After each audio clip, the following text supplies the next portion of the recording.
This week at NASA. This week, the Kepler science team announced the spacecraft was in a thruster-controlled safe mode. The root cause was undetermined, but the proximate cause appears to be an attitude error caused by a malfunction in Kepler's reaction wheel 4, one of the telescope's pointing mechanisms. Unfortunately, Kepler's not in a place where I can go up and rescue it or any other astronauts. We're going to look at this data very carefully to see if it's possible to return to a science mode, if we can get a wheel restarted. We do need 3 reaction wheels, we believe, to do the exoplanet science. The team has since put the telescope in what's known as a point rest state to minimize fuel usage while the investigation continues.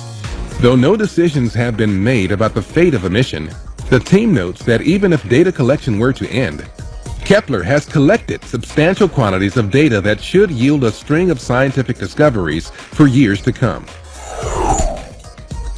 Living off Earth, a special presentation at NASA headquarters commemorated the 40th anniversary of Skylab, America's first space station. Panelists included 2 Skylab astronauts and Expedition 34 Commander Kevin Ford. Discussions centered around the contribution of Skylab to long-duration spaceflight missions like those conducted aboard the International Space Station.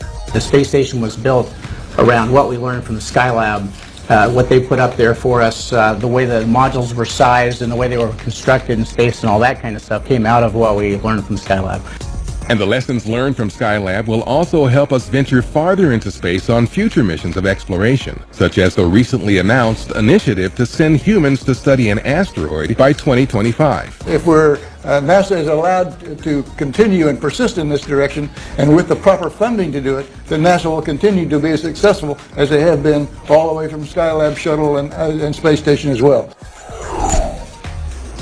During a media briefing at Johnson Space Center, NASA Administrator Charlie Bolden and Center Director Ellen Ochoa discussed the future of human space exploration and the critical role performed by the International Space Station in support of those efforts. Without station, we cannot develop the technologies and gain the knowledge of the human system that we need to be able to send people to Mars, onto an asteroid, and do the other kinds of things we need. JSC is home to the International Space Station and Orion program offices and is the primary training facility for NASA's astronaut corps. NASA Deputy Administrator Lori Garver, along with Associate Administrator for Space Technology Mike Gazarek, toured several facilities at Glenn Research Center's Lewis Field in Cleveland, where they were briefed on work being done in advanced manufacturing and cryogenic propellant systems for future extended missions in space and to advance solar electric propulsion technologies for asteroid exploration. To have the revitalization of manufacturing be driven by projects such as this that we're seeing at Glenn with the NASA research is something we're really, really proud of. The pair also toured facilities at Glenn's Plumbrook Station in Sandusky, Ohio. The J2X engine being installed in the A1 test stand at Stennis Space Center is the first full engine installed in the A1 in almost a decade. The next generation engine is being installed to prepare it for a new series of tests during which it will be gimbaled or pivoted during test firings. Gimbal tests are an important part of the J2X design process because in space, the engine must move freely to steer the upper stage of the evolved Space Launch System, NASA's new heavy-lift launch vehicle. This is the first round of engine gimbal testing to be performed since testing of the Space Shuttle main engines. NASA Aeronautics Research took center stage when Administrator Charlie Bolden visited the Langley Research Center in Hampton, Virginia. Bolden and local media checked out a lab that tests cockpit technologies that help transform the National Air Transportation System. It depends on the aircraft, but we are now at a constrained waypoint that has 280. They also got a look at a NASA Langley simulator researchers use to develop systems that make airplanes safer. Former naval aviator Bolden got the chance to land the virtual plane in near zero visibility with the help of new cockpit displays. It gives you all the right directions, you just got to be able to follow them. But it's good, I was impressed. Following a 5-state journey that began in Colorado, Sierra Nevada Corporation's Dream Chaser engineering test article made its arrival at Dryden Flight Research Center in Edwards, California, where it will begin a flight test program in collaboration with NASA's Commercial Crew Program. Dream Chaser will undergo tow testing to validate performance of its nose strut, brakes, and tires, captive carry flight testing to examine the loads it will encounter during flight, and free flight tests to validate aerodynamics. The flight tests will draw upon the experience of NASA Dryden in conducting various approach and landing flight tests, including testing the Space Shuttle prototype Enterprise in 1977. A NASA Google Plus Hangout carried live on NASA television connected NASA astronauts with cast members of the new film Star Trek Into Darkness to discuss how work aboard the International Space Station is turning science fiction into reality. There's commercial companies coming online. Would you ever, if money was not an object, would you ever buy a ticket and come up and visit? Yes, 100%. I'm in. We'll see you on Friday. I would love to go. Flight engineer Chris Cassidy from on board the station and other astronauts from Johnson Space Center discussed life in space with movie director J.J. Abrams and actors from the film, and took questions from followers of the Hangout from the Intrepid Museum in New York City and the Smithsonian National Air and Space Museum in Washington. Details about upcoming NASA Google Plus Hangouts can be found at www.google.com/plusnasa. On May 20th, 1978, the Pioneer Venus orbiter was launched and reached Venus on December 4th that same year. The Pioneer Venus project consisted of two spacecraft, the orbiter Pioneer Venus 1 and the multiprobe, or Pioneer Venus 2, which was launched separately on August 8, 1978. The main objective of the program was to investigate the solar wind in the Venusian environment, map the planet's surface through radar imaging, and study the characteristics of the upper atmosphere and ionosphere. The first global topographic map of Venus was constructed from data collected by Pioneer Venus 1. And that's This Week at NASA. For more on these and other stories, or to follow us on Ustream, Flickr, and other social media, log on to www.nasa.gov.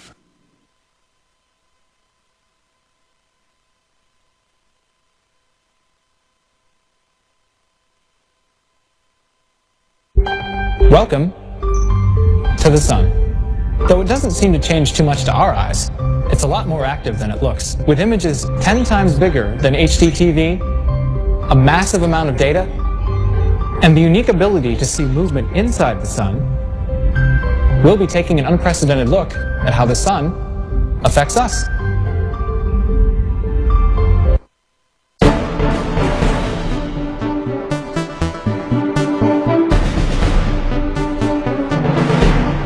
The Sun is always active. It influences the environment around the Earth and other planets, and it also generates changes in space for the entire solar system, something we call space weather. We feel its effects on Earth in many ways, and once we leave our protective atmosphere, it affects our satellites, robotic missions, and human explorers.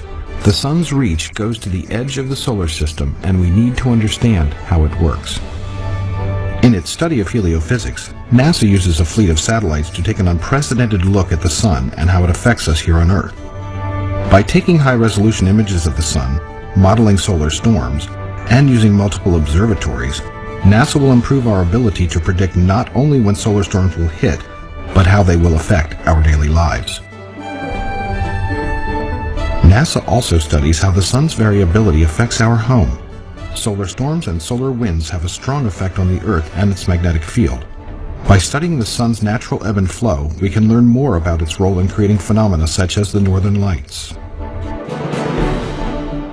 As we explore the reaches of our solar system, we must protect our satellites, astronauts, and robotic missions from solar activity. Using the knowledge obtained from its heliophysics observatories, NASA can help engineers develop new tools to protect our explorers as they venture out to new destinations. But what causes the Sun to vary so much? A closer look at its structure may reveal the answer. Studying the magnetic field and surface activity such as sunspots, solar flares, and coronal mass ejections may provide vital clues. As NASA works to reach its science objectives, it will gather pieces of the puzzle that will unlock the Sun's inner secrets. This will give us a clearer picture of the Sun than ever before, and what we will see will give us new understanding of what drives it. Just as we need to understand the Sun, we also need to understand how the Earth and solar system react to it. Current and future missions will reveal how the edge of the Sun's influence interacts with the greater universe. Others study how objects in the solar system, such as comets, are affected by the sun. Still more study how the Earth's magnetic field reacts to the sun's activity. But the most important result of NASA's heliophysics research is how it applies to our daily lives. Satellite and ground communications, aircraft navigation systems, and power grids can all be affected by solar activity, and predicting it allows us to take precautions to protect our infrastructure. As our life-giving star, we are dependent on the sun. As we learn more about it, we will better understand our home, our neighbors, and our place in the solar system. We can then apply this knowledge to our journeys in space, and most importantly, to our lives here on Earth.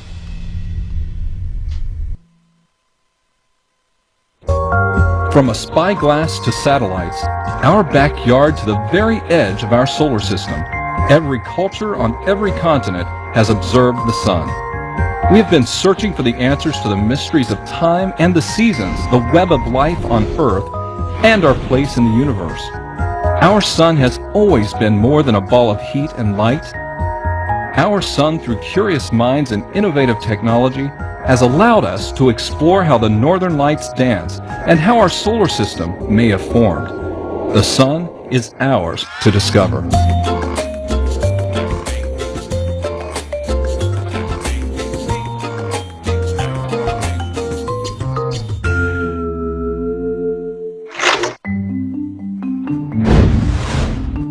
Before sophisticated satellites brought us vibrant images in wavelengths beyond our senses, people simply looked at the sun. Although he was not alone in his pursuit, in 1609, Galileo Galilei pioneered the use of the telescope in order to observe and record sunspots. His detailed sketches, produced over the summer in 1612, revealed that the sun was not a static orb in the sky, but a dynamic force. Galileo's solar discoveries sparked an academic interest in the sun, leading astronomers around the world to investigate how the sun shapes life on Earth. 400 years later, astronomers with increasingly complex satellite imagers investigate the origins and effects of the sunspots Galileo first observed.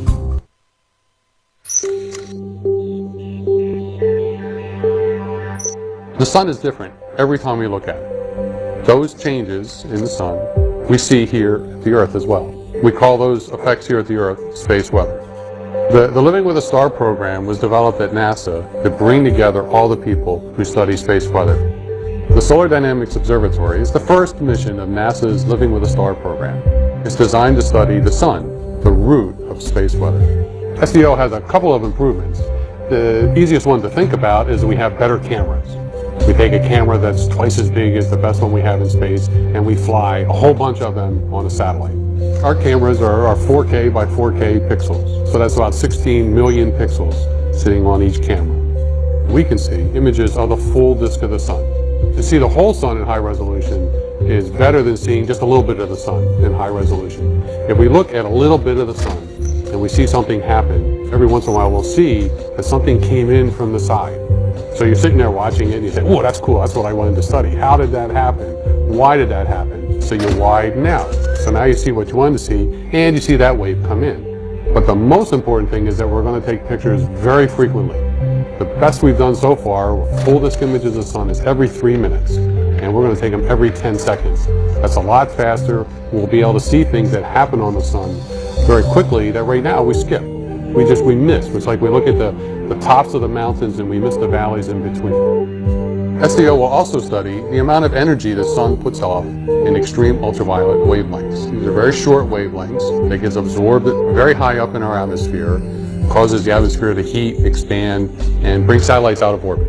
Previous missions have looked at the extreme ultraviolet irradiance every 90 minutes. We're going to look at it every 10 seconds.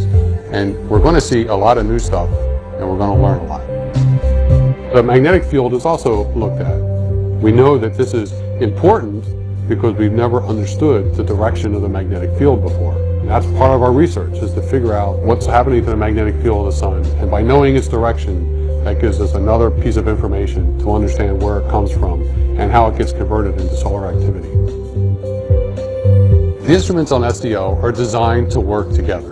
One measures magnetic field, one measures what the magnetic field does, and one measures what we see that affects us here at the Earth. SDO would like to be able to predict space weather so that we can look at the sun, know something's going to happen, and call people up and let them know. So you take pictures of the sun, right? Well, that's cool. Can you show me one? What do you mean, no? They can't be that big. Come on. Hey, where'd you...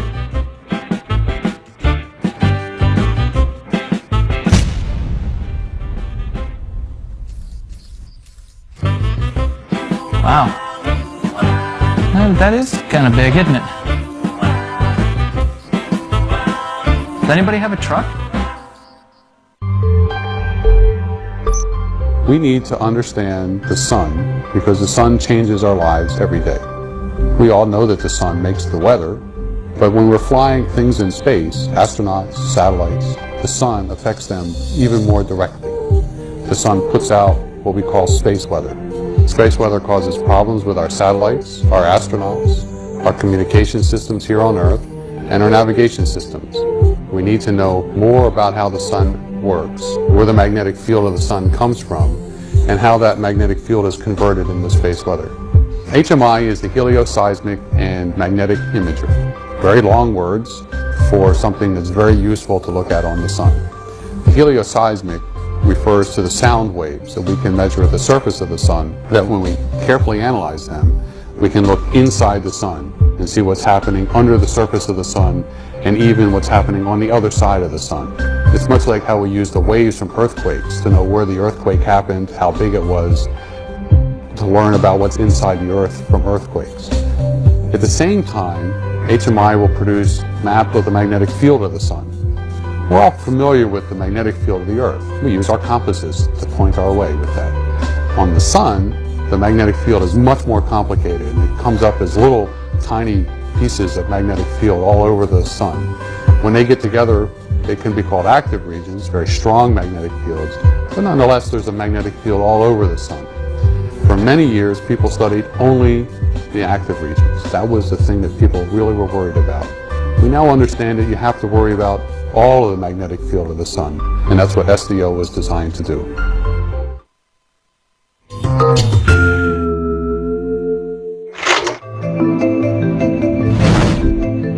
There must be something in a sunspot that opens up a wealth of knowledge and even more questions. Like Galileo before him, German astronomer Samuel Heinrich Schwab became fascinated with sunspots. From careful observation over 17 years, Schwab found a periodic cycling of the average number of sunspots. In the mid-1800s, he and other astronomers found that the sun has about an 11-year cycle, between the times when we can observe the most and the least sunspots. Understanding the 11-year solar cycle becomes very crucial in understanding the effects of space weather here at Earth, because it really dictates how often solar storms will occur and how strong they will be.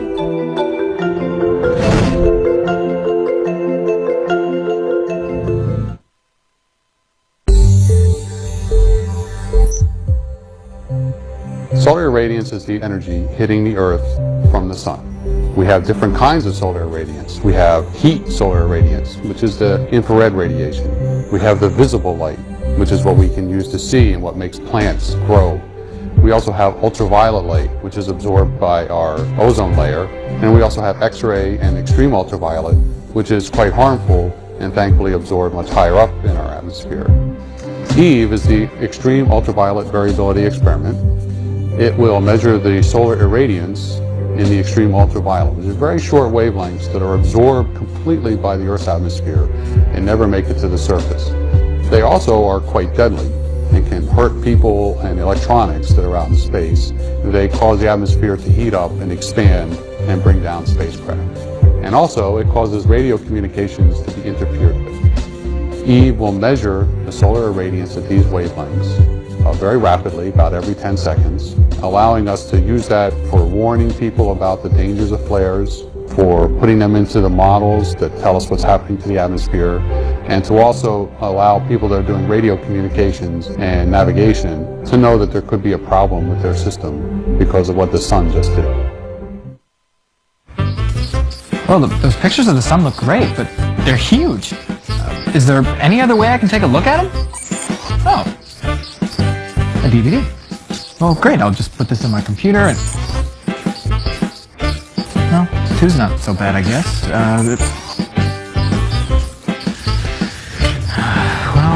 Whoa, hey, you alright?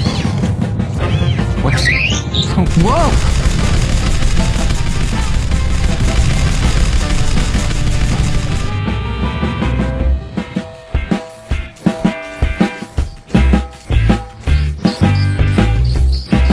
You know what? Fine. Fine. Another one?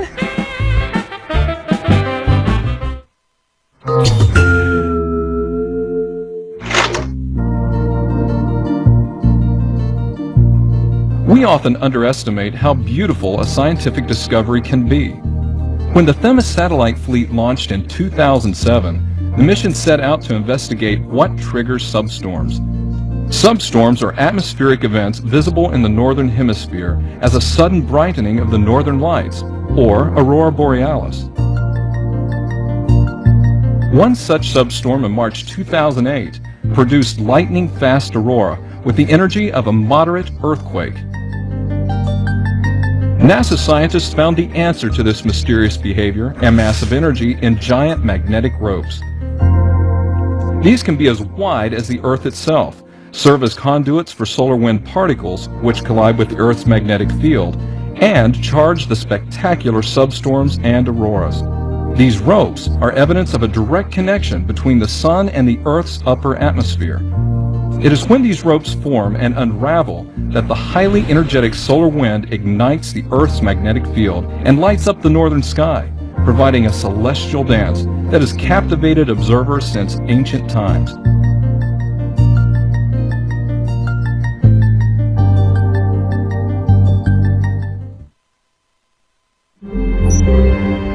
The sun is our real, true astrophysical laboratory. If we understand what's going on the sun, we can turn and look outwards to every other star and transfer that knowledge to those other stars. We have learned a lot from our previous solar satellites. We find out that you can't look at the sun in one color. You need to look at it in many different colors to try and understand what's going on. AIA is the Atmospheric Imaging Assembly. It's a series of 4 telescopes that will look at the sun in a whole bunch of different wavelengths.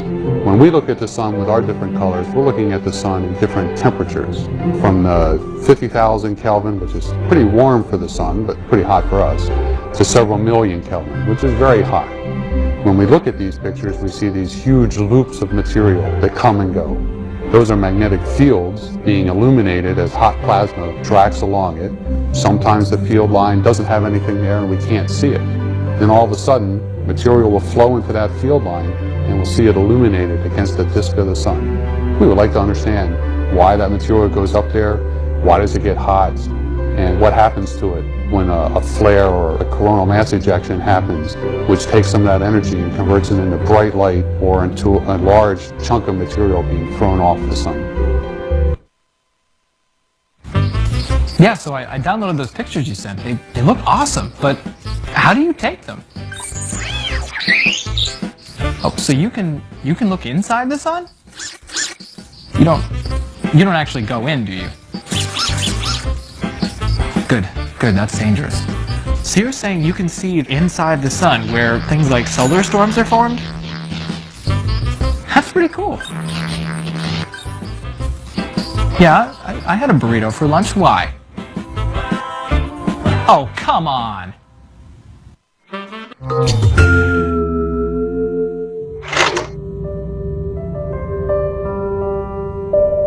Sometimes a great discovery is a new perspective on the universe we thought we knew. As the Voyager spacecrafts near the edge of our sun's reach, scientists are getting a new look at the expanse and shape of the solar system. Over 30 years ago, Voyager 1 and 2 set out for Jupiter, Saturn, and beyond. Now as the twin spacecrafts explore the outer reaches some 9 billion miles away from Earth, they have crossed the heliosphere, the bubble of supersonic solar wind. However, when Voyager 2 crossed this boundary much closer to the Sun than expected, we received a picture of a squashed heliosphere rather than a round bubble. The squashed heliosphere helps scientists build up a picture of how the Sun interacts with the space outside of our solar system. The recently launched IBEX, or Interstellar Boundary Explorer, will further the study of how the solar wind interacts with the cold gas between stars.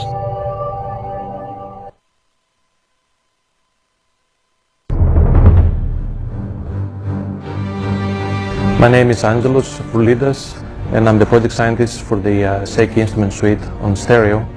A coronal mass ejection, it's an explosion of the Sun's atmosphere that propagates in space in the form of a cloud. They can really disrupt satellite communications. They can affect GPS signals, our cell phones, and even cause electricity disruptions. So the stereo satellites is a mission specifically to study the coronal mass ejections using two identical spacecraft, so we can reconstruct the three-dimensional structure of these clouds. The use of a single spacecraft is similar to seeing the world with one eye. You suddenly lack perception of depth, and we never know if the object, for example, is coming towards us, going away from us. By injecting the second viewpoint, then suddenly you run out of solutions, and you have a very limited number of models to choose from. So this, the shape of CME seems to be similar to a French croissant, only instead of being comprised of pastry, it's comprised of magnetic field lines.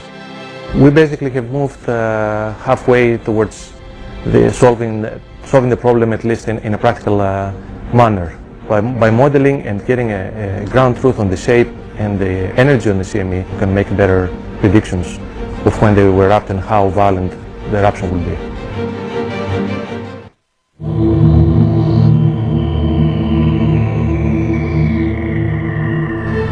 Between the Earth and the Sun, we tend to imagine empty space. But every day, every moment, solar forces fill the void and interact with our planet. The gray mesh you see here is the magnetosphere. It's effectively a bubble around the Earth, created by our planet's magnetic field, squashed and elongated as intensely energized solar particles collide with it. Without the magnetosphere, life on Earth would likely cease. Naturally, we want to know more about it, so let's start close to home. These near-Earth satellites monitor solar activity, interactions with our planet's atmosphere, and other aspects of the Sun's condition. You'll notice how they orbit the Earth quickly, about once every 90 minutes or so.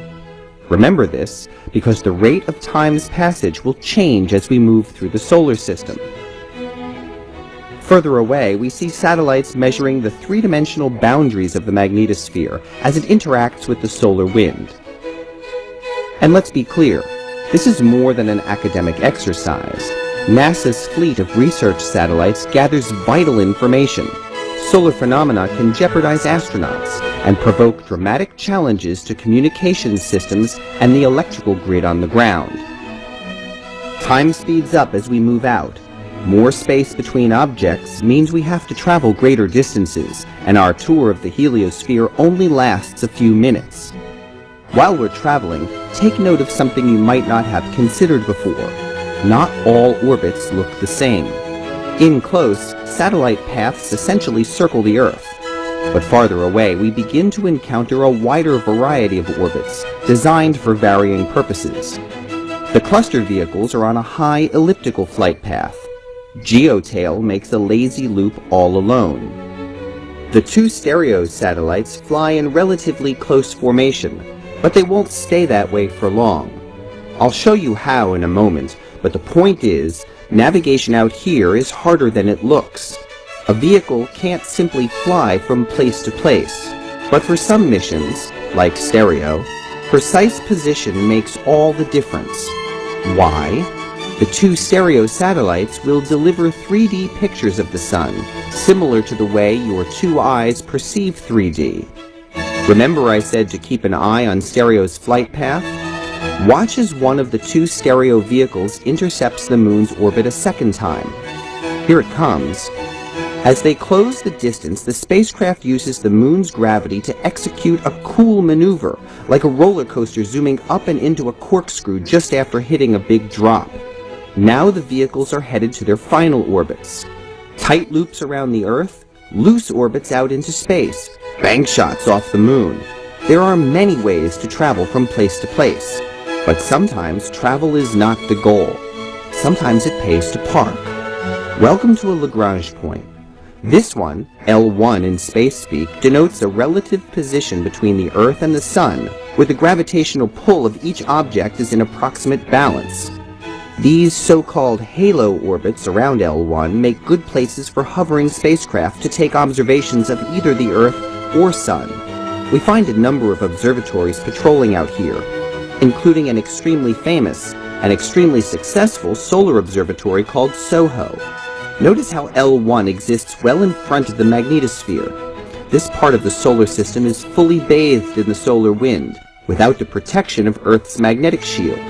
Therefore, it's extremely useful for studying solar activity without interference from the Earth. Let's briefly revisit the area around the Earth. Simulated time slows again as the distance between objects shrinks. But as we once again approach our home, you'll notice the calendar has advanced 2 years. New satellites have entered the dance, including the 5 Themis vehicles. The near-Earth fleet of satellites swarms like bees around a hive, some ranging out beyond the magnetosphere, some well inside. It's provocative to consider that all this activity takes place in space, something we generally perceive as empty. But what we find instead, from light to charged particles to magnetic fields, demonstrates a strange and wonderful solar vitality. In fact, there's a particular scientific discipline that describes the study of these things. It's heliophysics, from the Greek word for sun combined with the word used to describe the study of matter and energy. Heliophysics studies how the sun's sphere of influence interacts with planets and the interstellar medium, the barely tangible stuff that fills what we typically regard as empty space. Almost done, but we've got to get moving if we're going to see the full extent of the sun's influence. Pulling way, way back, Earth's magnetosphere effectively disappears. Almost all of our solar observing fleet shrinks like boats on the horizon. Almost, but not all. 2 legendary spacecraft, Voyager 1 and 2, are out there, still taking measurements. Notice the gravity assist bank shots in their flight paths. Launched in 1977, the Voyager spacecraft are the most distant artifacts humanity has ever cast out into space. Time capsules from a small blue planet. They are also the first human objects to encounter the sun's termination shock, the area where the solar wind slows down enough to be affected by the flow of interstellar particles. In a couple of decades, one of the Voyager crafts should pass the heliopause, the zone where the sun's influence meets the interstellar medium. Years later, it should encounter the so-called bow shock. That's the wake in flowing interstellar particles as they move around the bubble of energy and particles emanating from our star. Our star, the sun, neither particularly large nor powerful as stars go, stretches itself out further than even our most distant probes. As we discover how to coexist with our own solar dynamo, we stretch our ingenuity and imagination to meet its grand reach.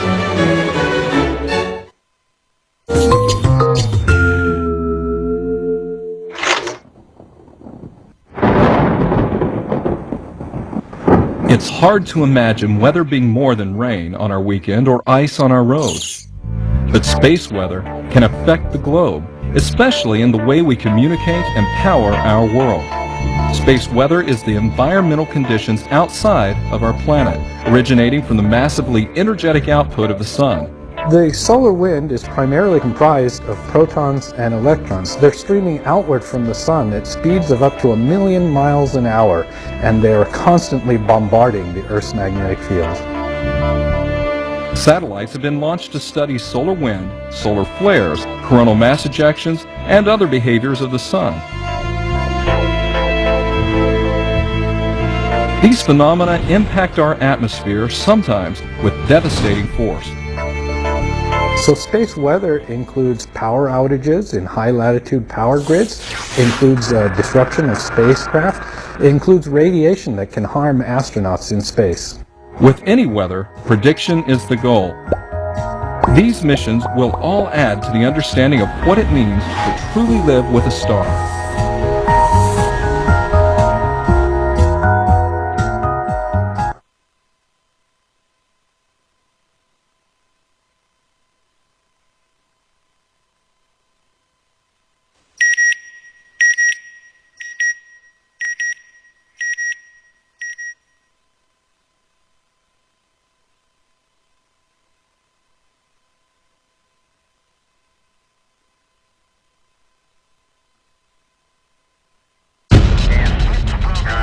Roger the pledge. 7, 6, 5, Roger, Roger. You're looking good. 3,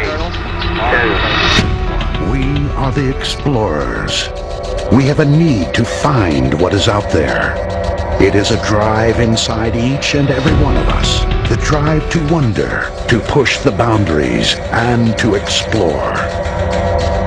We expanded across our lands, settling new frontiers. We took to the oceans and learned that we could cross treacherous expanses in the pursuit of discovery. And then we took to the skies and flew.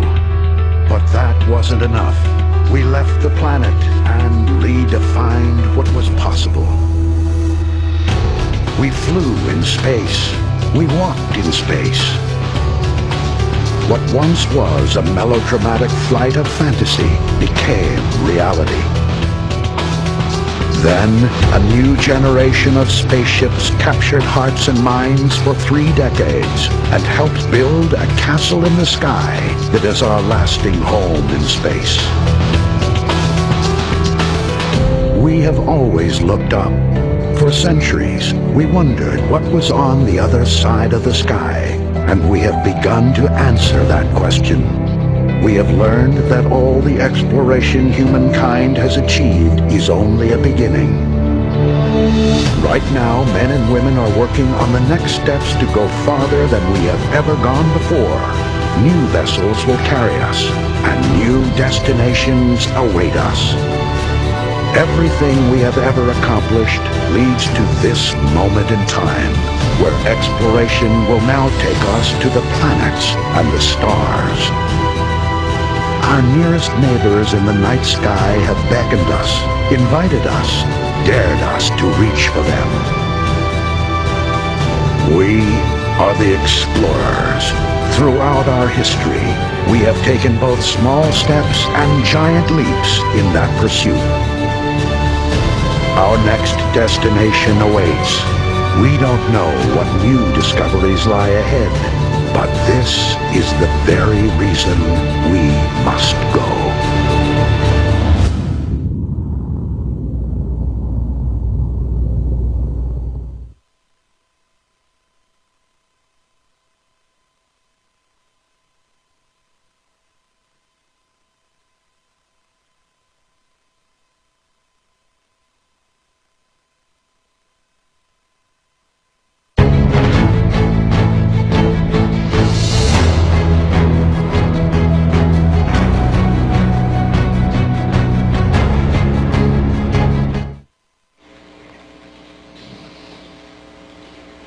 Hi everybody from Mission Control. This is Josh Byerly. I'm joined by my friend Heather Paul, spacesuit engineer here. We are going to be talking to Memorial School there in Atlanta, Georgia.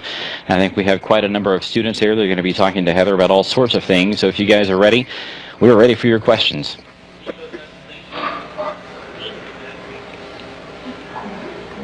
Hi, my name is Sophie McBair. My question is, if there are several astronauts from different countries on the International Space Station, then do they have to learn a central language to be able to communicate with each other? I think that's a great question, and in fact, a huge part of what is so fantastic about the International Space Station is that word international. With all of our different collaborations across the world, it really is an international effort, and you're absolutely right. We have a very diverse population of astronauts, not only from the United States, but across a variety of countries. And so English is the standard language, although a lot of our U.S. astronauts do learn Russian, and some learn Japanese as well. So it's good to learn your foreign languages while you're in school, because when you become an astronaut, you're going to need to be able to work across those cultural bounds while you're in space.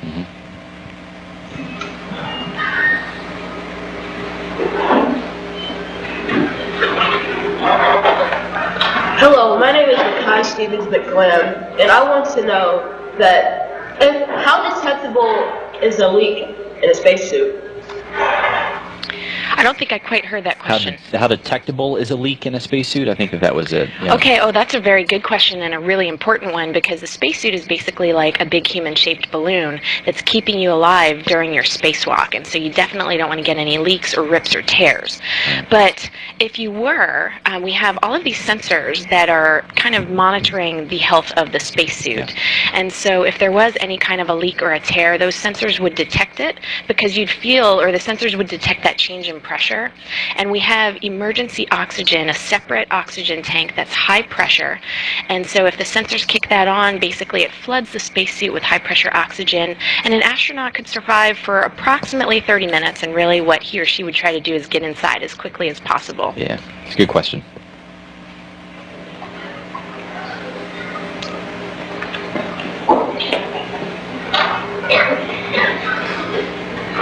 Hello, my name is Miles, and I would like to know, how do you take a shower in space? Oh, Miles, that's an excellent question. You know, we all really think about hygiene, and, you know, if you're on a long camping trip, you're definitely thinking about when you can get in the hot shower. But our astronauts, you know, water doesn't behave the same way it does here on Earth, and they have to be very careful with their water management, because water basically, because of the surface tension, creates these small bubbles, or sometimes big bubbles, that can float around just like the humans and the equipment around them. And so we don't take a shower like we would here on Earth, because basically all of those water bubbles would be floating around you. So they do kind of like dry shampoo techniques, kind of sponge bath style things, and like wet wipes like you find here on Earth. Exactly. Yeah. Now the great thing about the space station, though, is you don't really get that dirty. No. It's not like you're getting really hot and sweaty up there, so I mean, they stay fairly clean.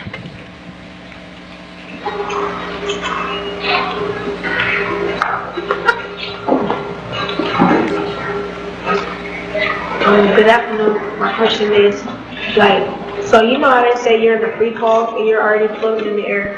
How do you jump? Because in space, the people, they be jumping, but they said they're already in the free fall and they're already levitating.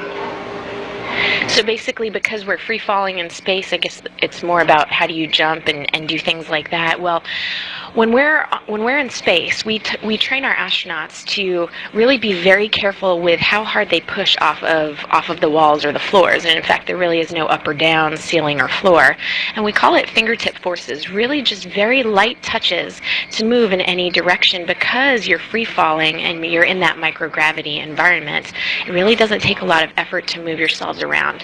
And you know, a lot of times when we have our rookie astronauts who it's their first flight, we've done a lot of training, but even sometimes they'll still think they really have to push off like we do here when we're moving on Earth, and it takes some time to get used to that feeling of just being gentle with your touch to move around. Now on the moon, when we were on the moon back in the Apollo era, they had to work a little bit more, it was a little more challenging of an environment because of the reduced gravity environment that's about 1/6 what we have here on Earth. So there, they had to work pretty hard to move around, but part of that was because they were typically outside doing their science and work in their spacesuits, and they had that heavy equipment on. Good question.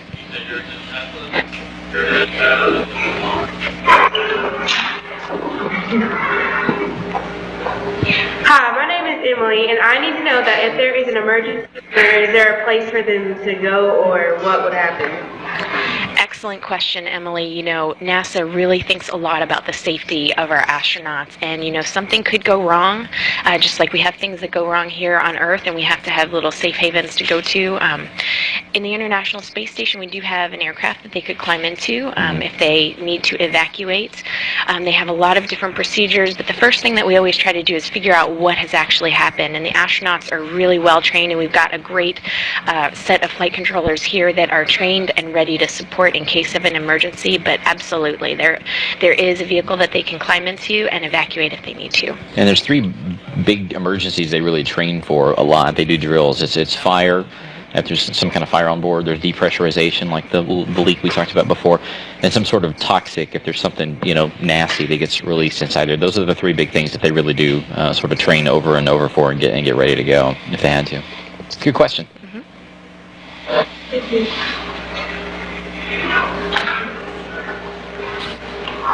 Good afternoon. My name is Taraya. I wanted to ask, what special materials do you use to make spacesuits?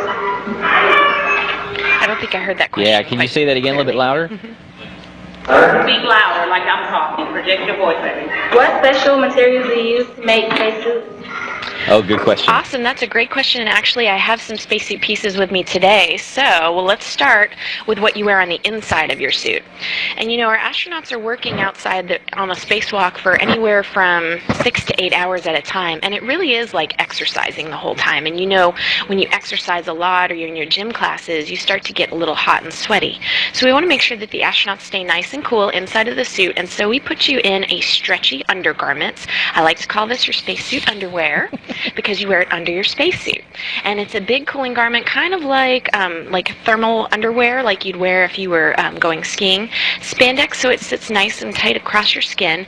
And then you can see that there's plastic tubing woven through it, and we run ice cold water through that to keep our astronauts cool. So your spacesuit underwear is a little bit like spandex, kind of like the underwear we wear here on Earth. Yeah. Now, once you're prepared for your spacewalk and you're in your cooling garment, the spacesuit itself is actually made out of a lot of different material layers. And actually, Josh, if you don't mind holding up the boot, that's right, we've got a boot, and then I've got a glove here. You need a lot of materials for the spacesuit for a variety of reasons. Number one, remember I said it's kind of like a big human-shaped balloon, and it's holding in that oxygen and pressure. So that internal layer that you can see here, this yellow layer, is what we call a bladder. It holds that oxygen in. Then the second layer is the one that makes it look almost to the shape of a human. It's a layer that we can sew. And then the final layers are all the insulation, kind of like the happy birthday balloons that you buy at the store that are that aluminized mylar, really shiny, or kind of like aluminum foil but a little bit lighter weight. And they have reflective properties, and they insulate, and that's why you have so many different materials. And I'm wearing the glove now, and it's really like wearing a big ski glove or several pairs of gloves. It is in fact pretty challenging to move around, so we want to make sure that when we size you for a suit, we get it right and it fits comfortably. Excellent question. Thumbs up to you.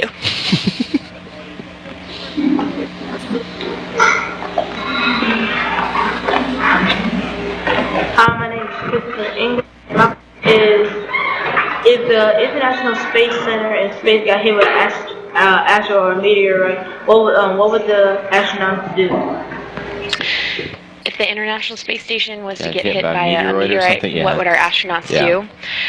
Well, you know, actually, I had the opportunity to talk with Ron Guerin, who was one of our astronauts who lived on board the space station. And during his particular mission, they did have a situation where we had something that was going to fly by, and it seemed like it was going to get pretty close to the space station. And he shared with me that they had to go through all of their procedures and actually kind of lock out certain aspects or certain areas or modules of the space station and start to move into that safe haven environment. Now, luckily, nothing happened, and in fact, what was the object that was flying by was actually farther away than we anticipated. But that is something that they do train for, and again, they would basically lock down parts of the space station, get it prepared, and then they'd probably move into one of those vehicles. And we track, so there's a lot of stuff up there in space flying around, you know, meteor and pieces of, you know, satellite junk and things like that. So we track it, and we usually have a pretty good idea if something's even getting kind of close. So it's a pretty good system that works.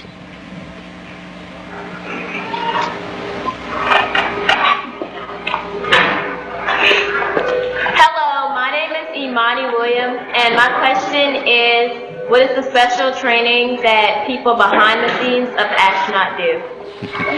Wow, that is a great question, Imani. And in fact, you know, for every astronaut that's on board the station, we have a very huge team of people that are here on the ground supporting them. You know, engineers like me, flight controllers like Josh, who sit here in mission control, and not only in this big room that we're in right now, but all of the back rooms and our labs and facilities. And so we have to go through a lot of training. It's kind of like going back to school. So to be a flight controller, it can take several years, and you have to do these really interesting things called simulations. And these are the hardest tests you'll ever take because they are true simulations of what could go wrong if you were manning or monitoring the space station. And they're kind of fun. They're a little scary.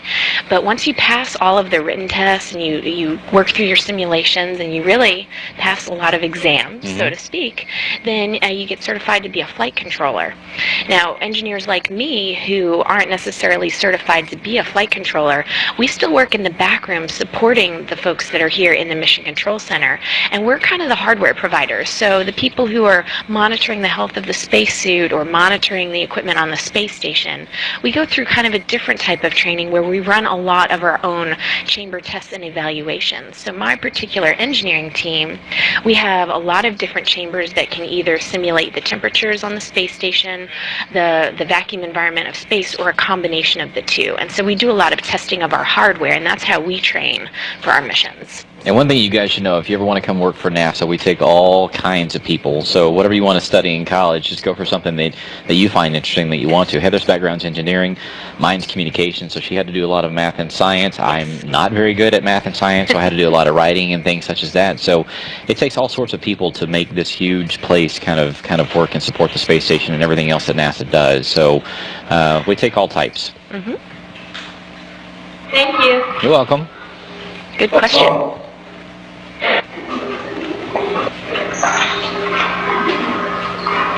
Hello, my name is Deidre, and my question is, if I were to become an astronaut, how long will it take and what all do I have to go through?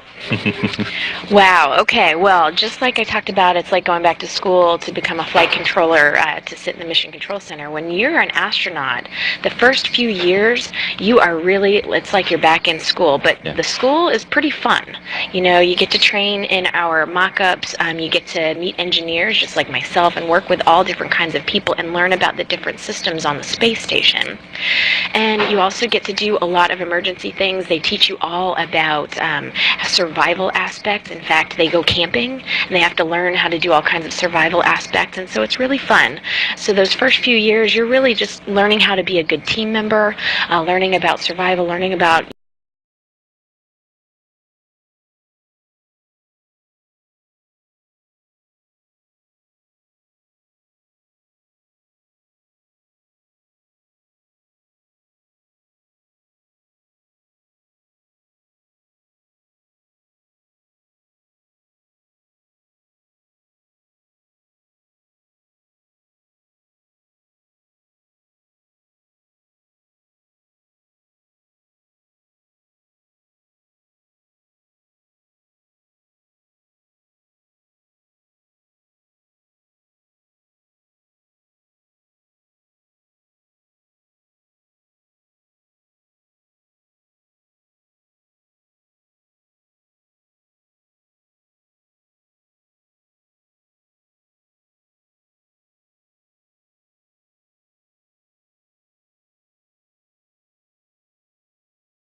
that this is going to be someone who can work well on a team, because every astronaut relies on his or her teammates and crew while they're on board the space station to really help each other out, go through whatever mission priorities you have to do. But really, they also become kind of a family. You know, it's a small group of people living in space for months at a time. So we really make sure that the people we select are willing to work on a team and work well on a team. And then really, the rest of the aspects depend on what missions we think we're going to select them for. And we look for a nice, diverse variety of different careers. So we have astronauts who are engineers, we have astronauts who are scientists, we have astronauts who are doctors, we have astronauts who are teachers. And really what we look for is someone who not only wants to do what they're doing in their career, but really has a higher goal of helping us work on our exploration tasks. I mean, that's what everyone who works here at NASA, that's what we're focused on. Living in space on board the space station, doing fantastic science with scientists around the world, but then also looking beyond at what we can do when we go someplace, maybe back to the moon or onto Mars or to an asteroid. Yeah. Good. I hope you're thinking about being an astronaut. Thanks, Luca. Thank you. Hi, my name is Charlie, and what makes spacesuits resistant to UV rays? Oh, wow, good question. Well, so you can see here, this outer layer that I have and that Josh has with the boot is the color white. And so that white is chosen for a few reasons. Number one, we want to be able to see the astronauts when they're outside. So the easiest color to see against the black backdrop of space is in fact white. The other thing is that there's a little bit of temperature control we can do. You know, in Atlanta, I grew up there, so I know it gets hot there in the summertime. And on a hot summer day, if you had the choice between wearing a white t-shirt or a black t-shirt and you're going to be outside in the sun all day, most likely you'll choose the white one to keep you a little bit cooler. That's because the black color will absorb the sun and absorb the temperature, whereas white is a little bit more reflective. So that's part of it. Now, as far as the UV and radiation protection, the number of layers that we have here gives you some protection. You have also on the helmet, you have basically a spray-coated layer of gold that's going to protect your eyes. That's going to be just like your sunglasses that have some kind of protective properties. But a big thing that we do to protect you from radiation is we just monitor your exposure over the duration of your life. So they actually wear a little sensor inside of their spacesuit that's monitoring how much radiation you're absorbing. And even in the International Space Station, when they're inside, they're still getting some exposure. So we just monitor that over your time, your life. You're welcome.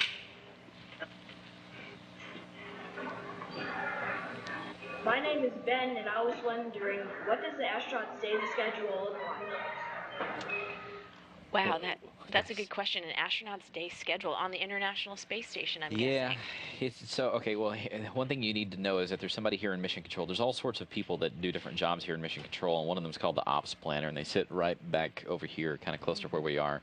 And they plan the astronauts and the cosmonauts' days in sometimes 5-minute increments. So you can imagine if you're going to school for 8 or 9 hours a day, somebody planning your day within 5 minutes. I mean, it's a very specific schedule, and they do everything from cleaning things on board the space station. I mean, you're living up there, that's your house, you have to keep it clean. They they have time to talk to their families, but the biggest thing that they're doing is a lot of science and research, and that takes many hours every week to do that. So there's actually a look at the Ops Planner here in Mission Control. He's waving at the camera to you guys. So these guys stay very busy, and they plan it a day in advance, and the crew stays pretty busy up there on board the International Space Station as they do all this science and just keeping the thing running too. So it's a good question.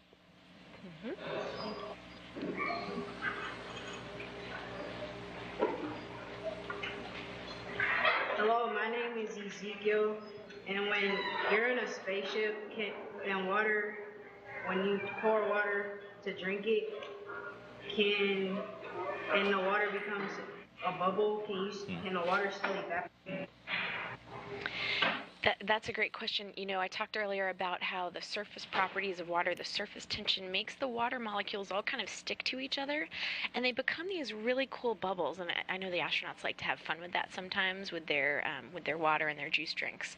You know, they'll actually squeeze the juice pack, and a little bubble will form, just like a bubble like you'd blow here on Earth with the soapy water, except it's full of water. And so that's why when you watch on the International Space Station, we actually have to package all of the fluids that they drink in these foil packs. They kind of look like a juice pouch. And that's why the fluid has to be contained. And even when they're heating up their food, they actually pour it out of a little spout. They actually put it right into the food package. So we don't really want that water floating around unintentionally. So sometimes they do play with it, but a lot of times they just drink it right out of their juice pouch. They also can't have sodas up there too, which is probably the reason why I would never be an astronaut. But they can't, because the carbonation in the bubbles, it just doesn't work. So they have to stick with coffee and tea and orange juice and things like that. But yeah, no soda. Thank you.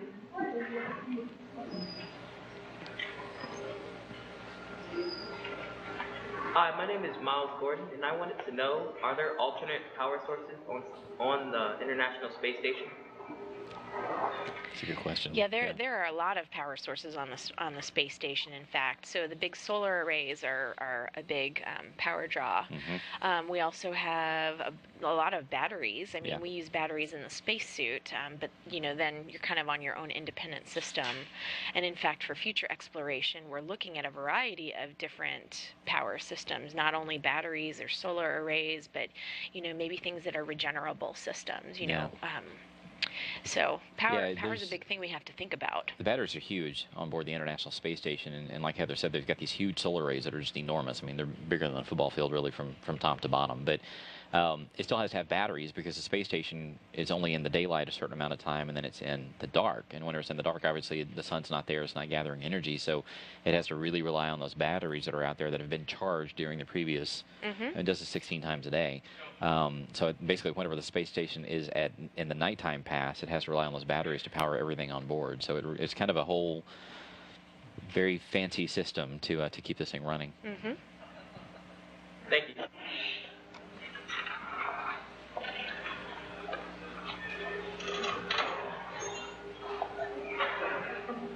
Hello, my name is Nayana. I want to know, what material do they make the space helmets with? Like the glass on it?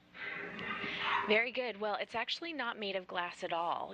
Glass, if you break glass, it forms these really sharp edges and pieces, and you don't want that when you're wearing something like this that is pressurized and keeping you alive for your spacewalk. So it's actually made out of kind of a fancy type of plastic material that has some protective properties to it. And you've got basically an inner visor that's holding the pressure in, and then an outer visor, because sometimes they do tend to bump their heads a little bit. I mean, you're moving around, it's a little bit, you've got all this material around you, and so you have that second layer that's there to kind of protect you from scratches and any cracks in the helmet. And then when they're on the sunny side of the planet, they pull down an outside visor, and that's the visor I mentioned earlier that has that layer of gold on it to act as your spacesuit sunglasses. So definitely not made of glass, but a variety of different plastic materials. And I had one other question. Okay. There was the dehydrated shrimp there. When you dehydrate meat, doesn't it lose nutrition? When you dehydrate the food, doesn't it lose nutritional value? That is a really interesting question. And, actually the nutrition, we have a group of people here. So I imagine several of you probably like food, right? I would imagine. Yep. Okay. Well, we have a group of people here that are dedicated food scientists, and all they do is figure out how to make foods that are better for you, more nutritious and tasty in space. And so absolutely, I mean, they're always looking at the nutritional aspects of the food. Now, dehydrating the food, I haven't heard if that actually reduces lose the value at all. I don't think it would, because you're basically just pulling out the moisture. Yeah. But it's possible that maybe you lose a little bit when you dehydrate They it. probably make up for that. You know, people smarter than us in terms of cooking food in space probably know that a little bit better than we do. But you know, they measure calorie content and fat content and sugar and stuff like that. I mean, the astronauts have they get to pick and choose what they want to eat, but they watch it fairly closely in terms of what their diet is, because they're watching everything from muscle and bone loss, and they're having to exercise. I mean, they really watch what these crews do, and to make sure they're healthy, and whenever they come back after 5 or 6 months, that they're ready to be back on the planet. Their menu's pretty diverse, though. I mean, they love pizza, macaroni and cheese, shrimp cocktail. Most of the food's pretty good. It's their taste buds tend to kind of get a little off whenever they're up there, so things that are spicy and taste stronger here on Earth, and that's what they typically like. So I think we've got time for one more. Hi,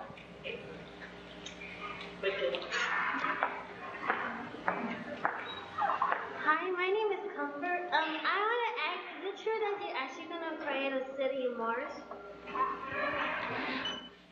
Say that again one more time. I asked, is it true that you're actually going to create a city in Mars? Are we going to create a city on Mars? You know, that is a great question to end on, because it really is something that we're looking at. Where are we going to go next? You know, we've been to the moon, but I don't think we've quite finished the job there. I think we have a lot more science and research to do. We've got people on the space station right now helping us to do a lot of science and really understand the effects of living in space for a long time. But, you know, we might go back to the moon, but we've got rovers on Mars right now that are basically being our little science buddies, and they're trying to check things out and help us determine if there's enough resources, if there's water, maybe even signs of life currently or past signs of life, to decide if that's a place that humans really want to go, not only to visit and do science, but maybe eventually to live. You know, and we have some science teams and engineering teams that have looked at how to colonize places like the moon or Mars. So that is kind of a study that we've been doing, and we'll just have to stay tuned and see what happens with it. But we've got our rover buddies up there right now, so way to go, Curiosity. And certainly we've got teams here at NASA that are interested in doing those kinds of things. So, but you guys are going to be the ones that'll make that kind of mission possible. So definitely stay in school, study hard. You know, as Josh mentioned, we have a lot of different careers here at NASA. So if science and math isn't your thing, that's okay. We still need you. So think about how you can contribute to these future missions. It's a pretty exciting time to do space exploration. Yeah, so we want to thank you guys. Thank Heather for coming in here and answering your questions. So to all of our friends there in Atlanta at Memorial Middle School, we say thank you very much. If you're ever in Houston, come by and say hi sometime, and we probably need to let you guys get back to class. So thanks again. Bye. Thank you.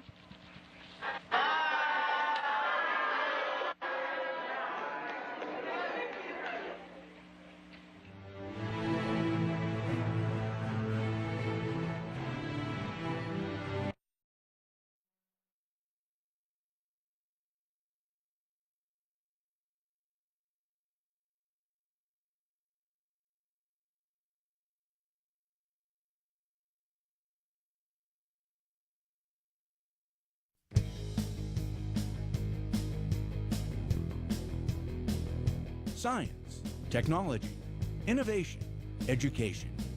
That's what NASA's all about. NASA Television brings you the universe like no one else can. NASA TV's public and media channels are delivered as a free service in high definition to your cable and satellite provider.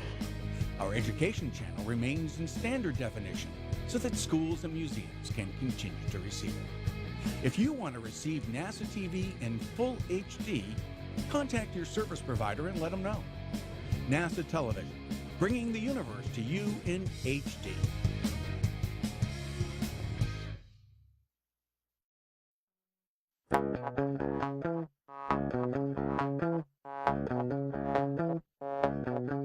We just, delivered the first crew module to the ONC building at KSC. We've started a lot of the parts onto the outside of the CM, and we've actually put it in what we call the bird cage, so we can locate all those parts, within, thousandths of an inch to make sure that everything is going together okay. putting, wiring inside of it, putting tubes for the, for the propulsion system, putting valves and pumps, and so all of that happens in stages right there in the ONC building. We have on contract with USA, United Space Alliance, to build our harnesses. They're set up shop in the ONC, and so their little shop delivers to the big shop.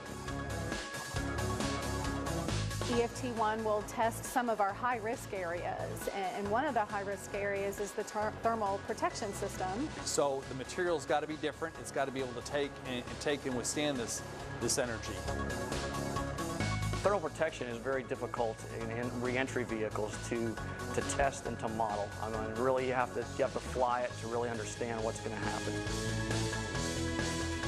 We're building ceramic thermal insulation tiles for the back shell of the capsule. We're building thermal barriers for the capsule, and we're building multi-layer insulation for that capsule.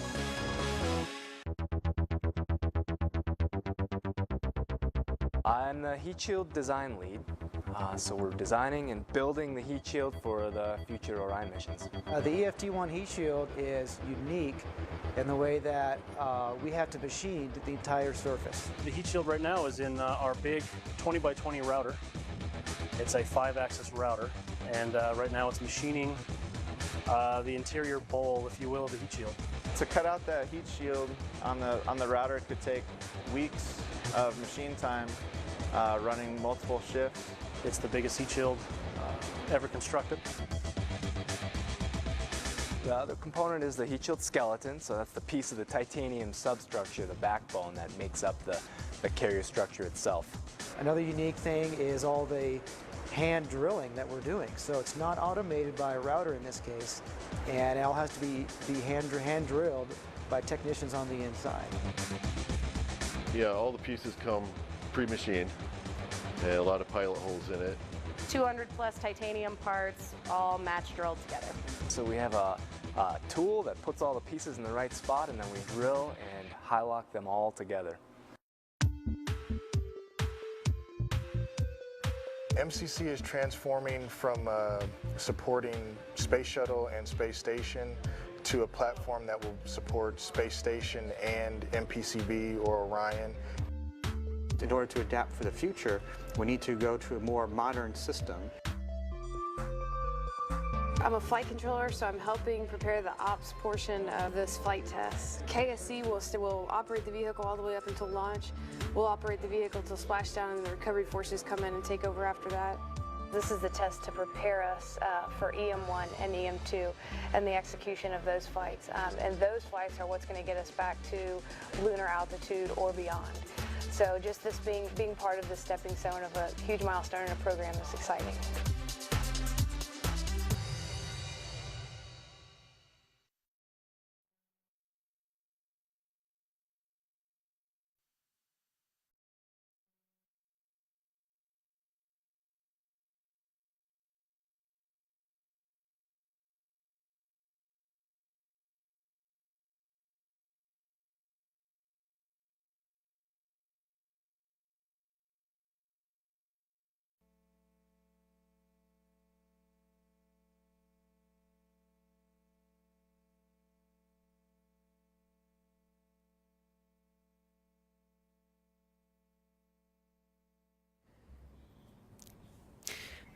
Hi, I'm Trent Parado, Public Affairs Officer at NASA headquarters in Washington. I'd like to welcome you to today's news conference to discuss the first results of the Alpha Magnetic Spectrometer experiment. AMS is a state-of-the-art cosmic ray particle physics detector located on the exterior of the International Space Station. For those joining us online, you can find out more information about AMS and the International Space Station at www.nasa.gov/station. As for the order of events today, we have 4 speakers joining us. Each will provide brief remarks, and then we'll open the floor and phone lines for questions and answers. I'd like to take a brief moment to just welcome and introduce the speakers. Here in Washington, we have William Gerstenmaier, NASA Associate Administrator for Human Exploration and Operations. Here also we have Michael Solomon, Program Manager for AMS at the U.S. Department of Energy's Office of Science, and Mark Sestilli, NASA's AMS Program Manager. Now joining us by video link from the European Organization for Nuclear Research, or CERN, in Geneva, Switzerland, is AMS Principal Investigator and Nobel Laureate Samuel Ting of the Massachusetts Institute of Technology. And with that, we'll have opening remarks, and I'll hand the discussion over to Mr. Gerstenmaier. Bill? Thank you, Trent. It's my honor and privilege to be here today. Some days that my job is really great, and this is one of those days when my job is really great. And the reason it's great is I get to recognize a team that has put many, many years of hard work into an activity, and they finally get to see the fruits of all that labor, all those hours of putting this instrument together, to actually see it come together to get good results, and not just first light, but to actually have the first paper published and to have that discussion occur today in CERN with Professor Ting. So I'm so happy to be here with this group, that I know how much dedication, how much work they've put into this effort, and to see this wonderful instrument yield the results that Professor Ting talked about earlier today is just outstanding. I look at this as maybe the first of many of these events. I think the data that he shows today and the data he talked about today is intriguing. It is very interesting. There'll be more discussions on it from those that can describe it better than I can. But I think it's just kind of the beginning of other great things that will come from this instrument on board Space Station. Space Station is a really nice platform, well suited for this instrument. It allows for a long, long duration of observation time, which is important to this instrument. We can essentially use decades of observation time, which will help reduce the statistics in certain low frequency events, and Station is a great platform for that. So the Station is a good platform. This is a good indication of some of the results that are going to come from Space Station in the future. So I'm, again, very excited to be here. So again, I'd like to thank Sam and his team for all the work they've done for this truly international team that has brought these first results to us today. I'd also like to take a special chance to thank DOE for their involvement and their support of this activity. Without them, this instrument would not be on orbit today. So they hung through a lot of tough times with us. They worked through a lot of integration issues with us, and DOE was a tremendous supporter of this activity all the way to where we are today. So congratulations to them as well as the AMS team. So with that, I'll conclude my remarks and turn it over to the next speaker. Great. Thank you very much. I understand we're having just a bit of technical difficulty in our connection to Geneva Law, so as we try to reset that, let's go ahead and start with Michael Solomon for a bit of information on some of the results that came out today. Before we hear from Professor Ting, I'd just like to put the issue of these exciting AMS results, which you'll hear about shortly, into a larger context in our global search for dark matter. As you know, the question, what is dark matter, is considered to be one of the most important questions in physics. Our standard model of particle physics, highly successful, predicted the Higgs boson, which was recently discovered, has no place for dark matter. What that means is if we detect dark matter and learn something about its nature, we will have made a major impact to our understanding of physics and nature itself. So what is dark matter and how do we detect it? We know that we live in a sea of dark matter. Our galaxy is embedded in a huge, roughly spherical halo of dark matter particles. We know that dark matter interacts gravitationally. That's how it was first detected. But we also know, apparently, that it doesn't interact with light, hence the term dark matter, and it doesn't experience the strong or nuclear interaction. So how does it interact with nature? A class of models predicts that dark matter will interact with atomic matter in a manner very similar to the way neutrinos do, which means every once in a while there will be a rare interaction with an atomic nucleus that we can detect. How do we find dark matter? Well, there are three complementary methods of detection, and I want to mention the Department of Energy supports efforts in all three of these methods of detection. One is to look in accelerators. Accelerator collisions at high energies produce a wide variety of particles. Perhaps dark matter particles or their relatives are produced in such collisions. Searches have been made for these. They've not been found. So accelerator experiments have not yet yielded any evidence for dark matter. Direct searches for dark matter. We live in a sea of dark matter particles. Deep underground, all over the world, are many experiments searching for those interactions, those rare interactions of dark matter particles with detectors. If there are some interactions that are seen, and there are several, we can actually learn about the characteristics of dark matter. To date, underground direct searches for dark matter have yielded no conclusive results. That leaves us with the third and final method for dark matter detection, and that is through the indirect observation of the products of dark matters when they annihilate in interstellar space. A class of models makes this prediction that occasionally dark matter particles will annihilate each other and produce high-energy photons, gamma rays, and high-energy electrons and positrons. There have been searches for all of these. Searches for gamma rays from the galactic center resulting from dark matter annihilations have been done with ground-based instruments and space-based instruments, such as the Fermi Gamma Ray Space Telescope, which is also a DOE-NASA collaboration, and nothing has been found. That leaves us with positrons, cosmic ray positrons. There have been a number of experiments done, balloon experiments and space experiments, that have looked at the spectrum of cosmic ray positrons. If there exists a new source of positrons, such as through the annihilation of dark matter, we would expect to see it in the fraction of cosmic ray positrons that we see. And in fact, such an increase has been observed. First a couple decades ago by balloons, more recently with the Italian space satellite Pamela, and then more recently with the Fermi Gamma Ray Space Telescope. AMS has made a major impact on this final method of detection, cosmic ray positrons. These other experiments have in fact observed this type of increase that one would expect from dark matter annihilation. What AMS has done is made a high precision measurement of the spectrum, and it's detected spectral features which perhaps in the future can provide us with additional information on the nature of this excess. Now, I have to say, it's very important to say, there may be a very common prosaic explanation for this excess. It could be due to pulsars, for example. We don't know. The fact is, AMS has made a high precision measurement, and in the future, with more statistics, we're going to learn more about the nature of this excess. And if nature is kind, we might have a very exciting discovery in the future. Great.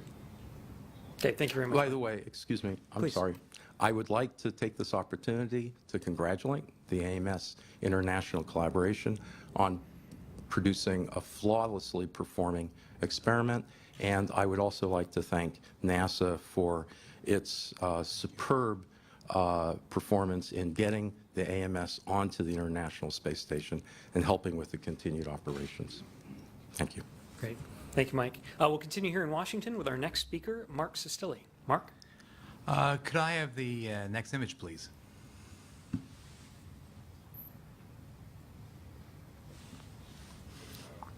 Yeah. Okay, I chose this image because this was taken roughly about 2 years ago when AMS was first being installed. At that time, it's fair to say that AMS started a science voyage of exploration into our galaxy and beyond. Like all voyages of exploration, we had our share of Columbuses. And I think it's only fair to acknowledge some of those, both past and in the present. Going back some 19 years, okay, DOE, our people like Wilmot Hess, John O'Fallon had the scientific insight to select AMS as a concept from Professor Ting. In that same time frame, roughly speaking, former NASA Administrator Dan Golden had the vision to see that AMS was perfect for the space station. At this time and in the past, there are many very fine engineers at the NASA Johnson Space Center.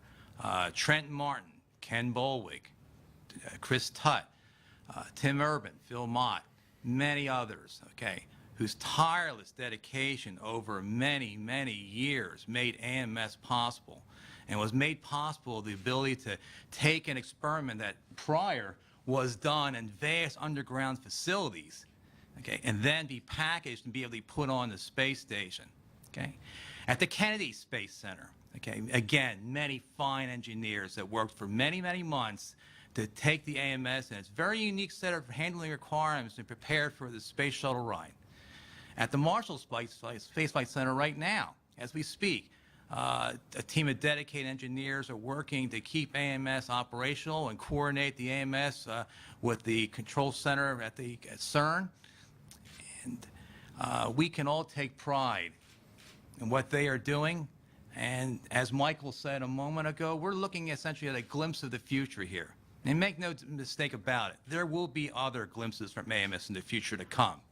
This is a long-term program suited for a long-term vehicle, the space station. This is what station was built for, and essentially AMS is going to essentially carry through this. I have no more. Great, thank you very much. And I'm pleased to say we have a connection with CERN in Geneva, so let's go there for remarks by Dr. Ting. Sir. Good afternoon. AMS took 16 years to build. What it made possible is through the strong support of NASA, particularly Dan Goldin, Bill Gerstenmaier, George Abbey, and many, many others. Also from the Department of Energy, Office of High Energy Physics, Jim Secret, Mike Solomon, Dennis Colbart, and many others, as well as from MIT, from the School of Science, and Mark Kastner, and from the Laboratory of Nuclear Science. Many, many people work together. In addition,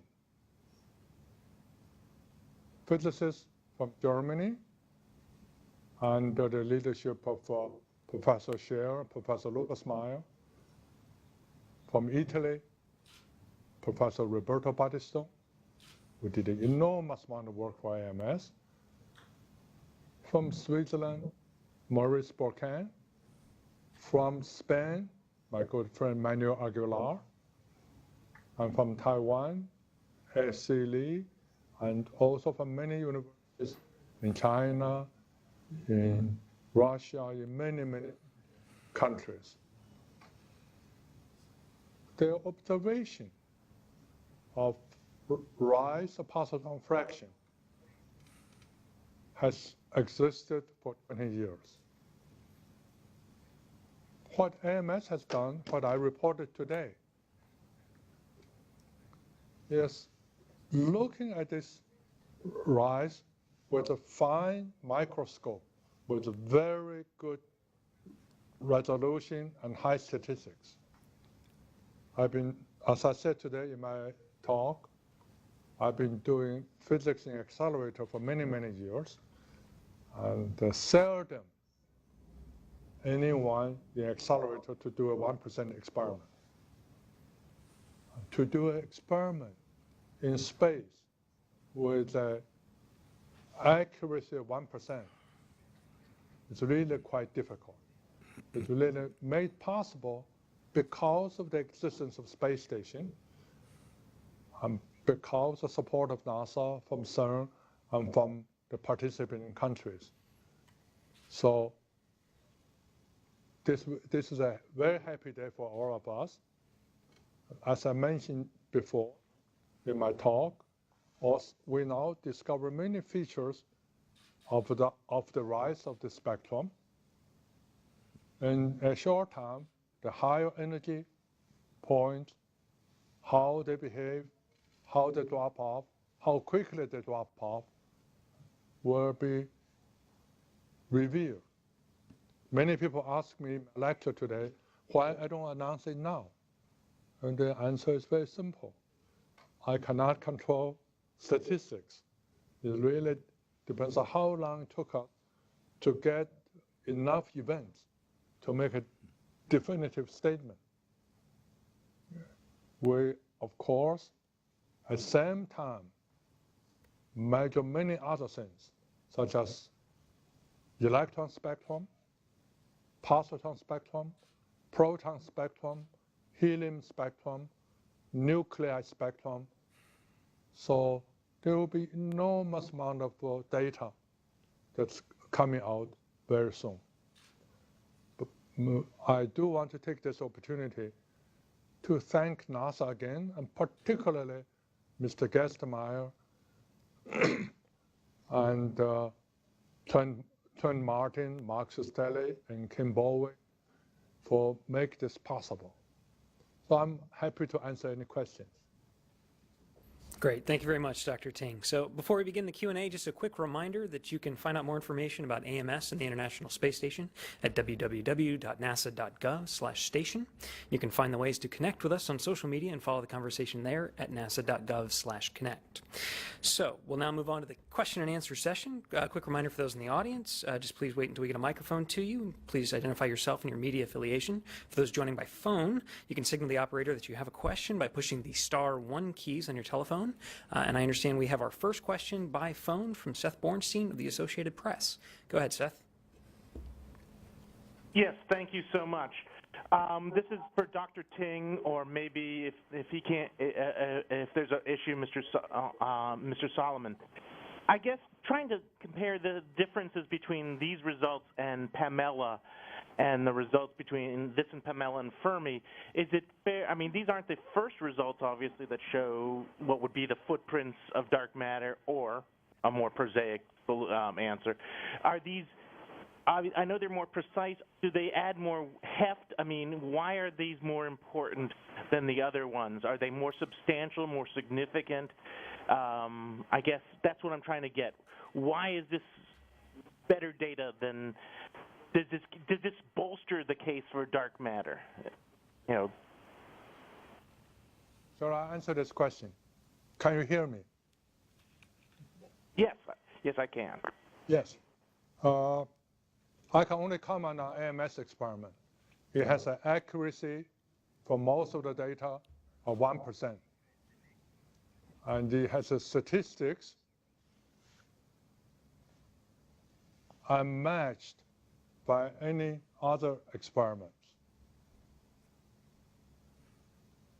It is this fine feature set the difference between us and the rest of the experiment. As I just mentioned, it's just like you look at phenomena with your eye or with the electron microscope, you see different things. We see the spectrum increase, but the slope of increase becomes slower and slower and slower when you move to higher energy. We also see the positron to electron ratio is anisotropic. It's isotropic, meaning there's no fixed direction they come from. These are some unique features. In addition, because we're so fine data, we do not see any sharp peaks. And we see the slope increases and seems to gradually flatten out. With more data, we will soon know when it drops off, how quickly it drops off. And then we will know what we see is from dark matter collisions or from pulsars. And this we should know with our precision and with our large acceptance. Okay. Anything to add here in Washington? I would just echo what Sam said. He said it very well. What we're seeing with Pamela and other instruments is a coarse measure of the spectrum, a very clear increase in the positron fraction, but the detail of the spectrum is what really provides us with valuable information, and that's coming from the AMS instrument. We're learning more about the spectrum with AMS. Let's go ahead and take one more from the phone bridge, and then we'll come here to the audience at NASA headquarters. Next up, Alan Boyle, MSNBC. Alan? Oh, thank you. This is probably for Dr. Ting as well. You mentioned the drop-off that would be expected in the fraction of positrons, and I don't think that drop-off has been seen in the observations so far. Does that give you pause, or do you feel as if it's just too early that the drop-off could be seen with more data? When I give the seminar today, many people ask me, what is the behavior of the next point and point beyond. And I said, took us many years to build this detector. We want to publish your data when there are enough statistics. And so when there's a drop-off, there's no doubt it has dropped off. And also we want to know how quickly it dropped off, how sharp it dropped off. And it is the way it dropped off that tells you whether it's dark matter collision or from pulsars. And this we should know soon. Good. Anything to add here in Washington? Okay, let's go here in the audience. Our question. Hi, I'm Miriam Kramer. I'm with Space.com. And I'm just wondering, so I know that the AMS was actually canceled, I think, in 2005 before it ended up going on up on the last Endeavour shuttle launch. And I'm just curious, and this is for anybody who'd like to answer it, sort of what does that mean either to you personally or sort of to the agency as a whole? You guys want to say that? I can just say that, I don't know, I guess it teaches us patience is an important quality to have. There were times when we were uncertain about exactly what the future was going to be.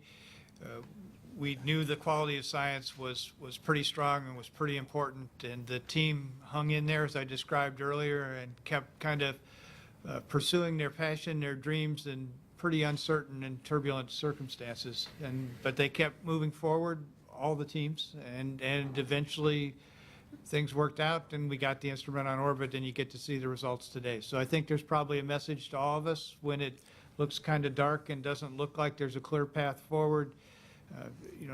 Fix your eyes on that point out in the future and continue moving forward and keep following your passion, and maybe things will break the right way and you'll get to see the results in the end, and then maybe they're just a tad sweeter that way than they would have been if it would have been a less turbulent path to the results. And I'd like to add that, DOE has been supporting this experiment since inception, I guess in the mid-1990s, and our interaction with NASA has been fantastic. There have been little glitches, but the end product is here for all of us to see, and it's a happy day.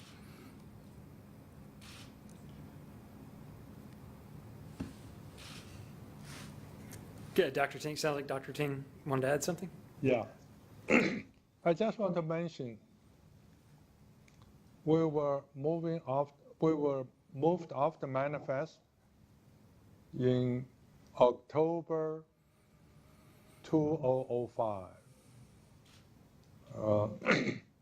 I made a mistake coming to NASA headquarters, meet the administrator, and I guess I didn't do my presentation too well. I was told your project is canceled. But even though it was canceled, DOE continued support us. In addition, most importantly, the Spanish, the Germans, the Italians, the Swiss, everybody believe the experiment is so important, we are going to carry it on, like Mr. Gerstenmaier said. I also want to mention, even when we were canceled, we continued to receive support from Mr. Gerstenmaier and from Johnson Space Center, what made it possible today. Great, thank you very much. Let's go back to the phone line now with Jeff Broomfield from NPR. Go ahead, Jeff. Hi there, guys. So my question is mainly for Dr. Ting. Does he believe that he's seen the first signs of dark matter today? And does he believe that AMS will eventually be able to definitively show whether this was dark matter? Yes, I can answer you. What we have shown today only represents less than 10% of the data. And so with longer data collection time, eventually we will go to energy of trillion electron volt scale. I think with AMS, there's no question we are going to solve this problem. We're going to solve this issue. Okay, let's go back to the phone line again with Caroline Johnston of the Boston Globe. Caroline. Thanks for taking my question. I was wondering if Dr. Ting could answer, how much more data do you think you need? How many more years or months of events to detect definitively whether it's dark matter or something else? Caroline, nice to hear your voice. We do not know because it really doesn't depend on us. It depends on nature. If there's a sudden quick drop-off of the spectrum, this means we'll have found the origin of dark matter, in which case we will like very few events because the spectrum will drop off very quickly. If the excess come from pulsars, then it's going to drop off very slowly. Then we're going to collect quite a few more events at very high energies. I think the next year or two, we will know much better. We have some information now, of course, but with not enough statistics, it's probably better we do this carefully and systematically, make sure what we announce is really correct and it's not due to statistical fluctuations. Okay, our next question comes from Mark Matthews of the Orlando Sentinel. Go ahead, Mark. Thanks, guys. I appreciate the question. This next question is for anyone on the panel. I was looking for someone to help explain the relationship here between the findings announced today and the presence of antimatter in the universe. Thanks. Well, I can answer this question. I can answer that, or Professor Ting can. Let me throw my hat in first. I don't know of any connection. Okay, Dr. Ting? I think what DOE's opinion must be correct. So I agree with it. Okay. Our next question comes from Monica Young at Sky and Telescope magazine. Go ahead, Monica. Hi, thanks for taking my question. I'm wondering if you can make claims at this point on what mass range of dark matter particles we would have, and if those would be lighter.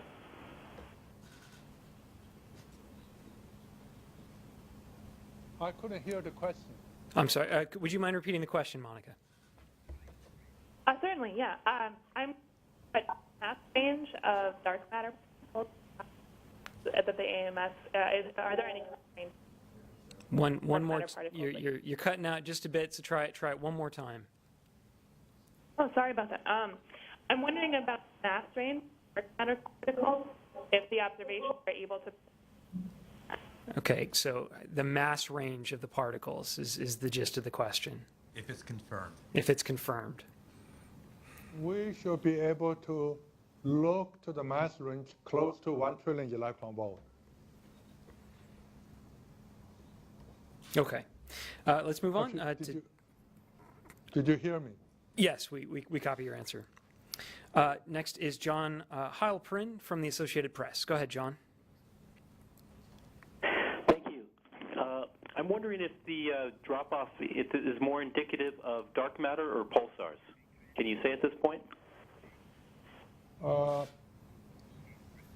We, this moment, have not decided how to phrase this because we don't have enough events.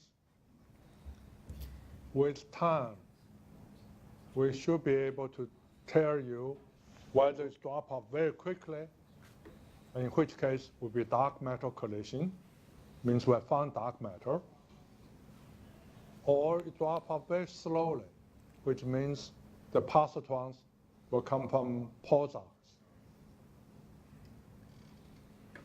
Okay, anything to add here in Washington? Okay, let's go for one follow-up by Seth Bornstein at the Associated Press. Go ahead, Seth. Thank you. Dr. Ting, I'm sorry to keep pushing. But in terms of at the moment, do you feel what you know now more bolsters the case that this is dark matter, or does it more bolster the case that it is pulsars? I mean, right now, which does this help more, or which are you leaning toward more at this moment? For experimental physicists, it is extremely important not to have preconceived ideas. And you analyze the data and see what you get. And so better I do not have any preference. Because if you have a preference, you analyze your data according to your preference. And sooner or later, you may make a mistake. Okay, before we begin to wrap and take the last few questions by phone, let me just do a quick check in the audience and just see if we have any additional questions here. Seeing none, let's go to Matthew Francis at Ars Technica by phone. Go ahead, Matthew. Hi, and thank you. My question has to do with the results from the data are showing a remarkable amount of isotropy, meaning that the flux of positrons is coming from all directions.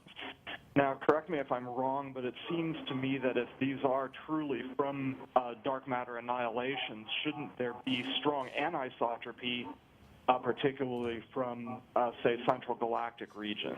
Could you comment on that, please?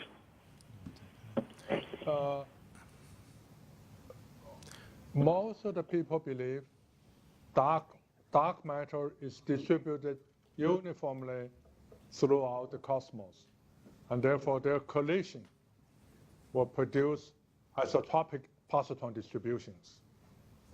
Pulsars, on the other hand, has a fixed direction, and so it tends to give you positrons in a given direction, and therefore will be anisotropic. Okay, our next question comes from Todd Halverson of Florida Today. Go ahead, Todd. Thanks very much. Can you hear me? Yes, I can hear you. Thanks. I'm wondering, just trying to boil this down, are you reporting today that you think you've seen the first evidence of dark matter and that you're confident that the AMS will enable you to sort the issue out or definitively detect dark matter in the future? I said our evidence support the existence of dark matter, but cannot rule out the origin come from pulsars. But I'm confident with enough time, because we will be on the space station for the lifetime of the space station, we should be able to solve this problem. Hopefully quickly. Okay, let's go to back to NPR and Jeff Broomfield for a follow-up, and we'll make that next to last question. Go ahead, Jeff. Sure. As I'm sure Dr. Ting and maybe some others are aware, a lot of, well, not a lot of people, but there are critics of AMS. They say that the $2 billion price tag isn't really worth, the result we're seeing today, which is a non-definitive detection of dark matter. I'd just like to give you guys an opportunity to respond to that criticism. Well, this is the beginning of our publication. Physical review letters today inform me they will put our data on the front cover and also announce us to be, what is the term? Editor's choice and viewpoints. So every different person is entitled to their opinion. But the important thing is, AMS is there now. We are collecting data. We will be collecting data for the lifetime of the space station. with its unprecedented accuracy and with its sensitivity, we will explore a region which nobody has been there before.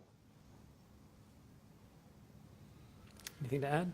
Yeah, I'd like to add that the cost of the space station is borne not only by the United States, but many international collaborators. 15 other nations contribute to the cost of the AMS. Excuse me. The U.S. contribution for AMS is comparable to the costs that we bear for other dark matter experiments. So our program at DOE is balanced between these three different ways of searching for dark matter with comparable expenses in all categories, including AMS. Great. Let's take one last question by phone from Ken Kramer of Universe Today. Go ahead, Ken. Hi, thanks for taking my question. For Professor Ting, there are different detectors on the AMS. I wonder if any of the detectors were more helpful than others in gathering the data, or were they all equally helpful? Thanks. This is a very good question. We have many detectors. We have designed these detectors to be complementary to each other, and so that every signal we see is verified by a different detector. In this way, we're sure of our data. Okay, so we will take one last question here in the audience for Miriam. Go ahead. Hi, thanks. Miriam with Space.com again. I'm just wondering how the AMS data compares to what it was predicted to find when it was designed, and is the instrument sort of fulfilling the goals that were hoped for? I couldn't hear the question. I'm sorry. Could you repeat it? Hi. I'm just wondering how the AMS data compares to what was predicted, or if this was sort of out of the blue, and is the instrument sort of fulfilling the goals that you had hoped for when it was designed initially? I would say when we first designed the detector, we have hoped to have a sensitivity of 1% accuracy and to have a very good resolution. And we are very happy we managed to achieve this goal. As I mentioned at the beginning, the goal we set for AMS is normally not reached in accelerators, detectors on the ground. To do this in space really is a very challenging thing. So we are very happy we have reached this. Great. Any final thoughts from here in Washington?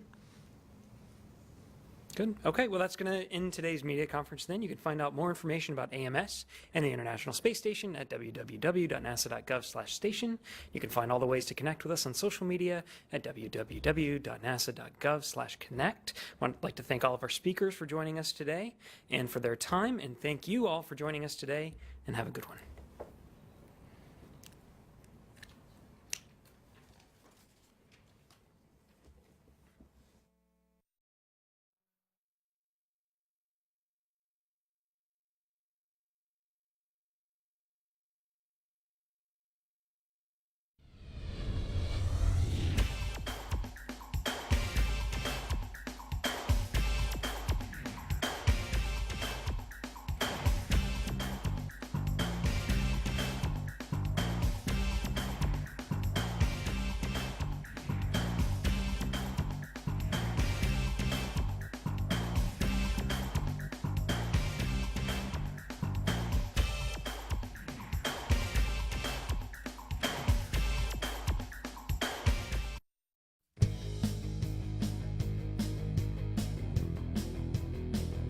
Science, technology, innovation, education. That's what NASA's all about. NASA Television brings you the universe like no one else can. NASA TV's public and media channels are delivered as a free service in high definition to your cable and satellite provider. Our education channel remains in standard definition so that schools and museums can continue to receive it. If you want to receive NASA TV in full HD, contact your service provider and let them know. NASA Television, bringing the universe to you in HD.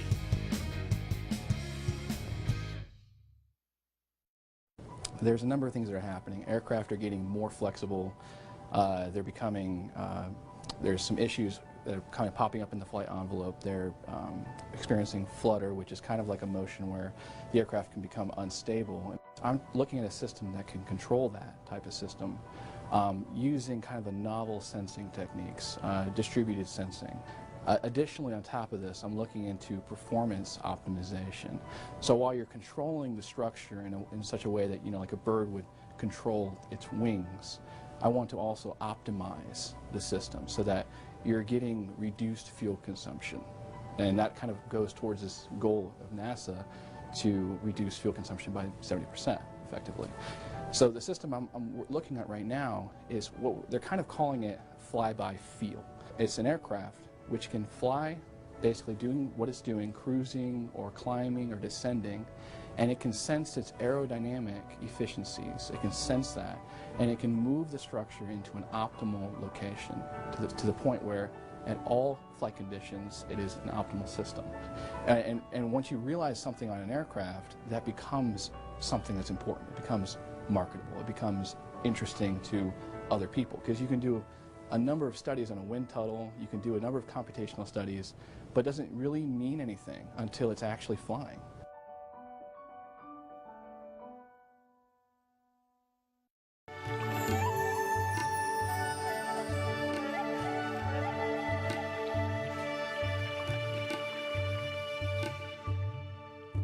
My name is Tu Quinn Bui. I am an Equal Employment Opportunity Specialist, or EEO Specialist at Johnson Space Center. Our office resolves people problems before they become legal problems. We provide neutral EO counseling to the workforce.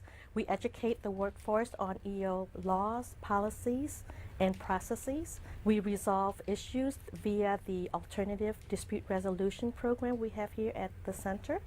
I was born in Saigon, Vietnam, the oldest of 3 children.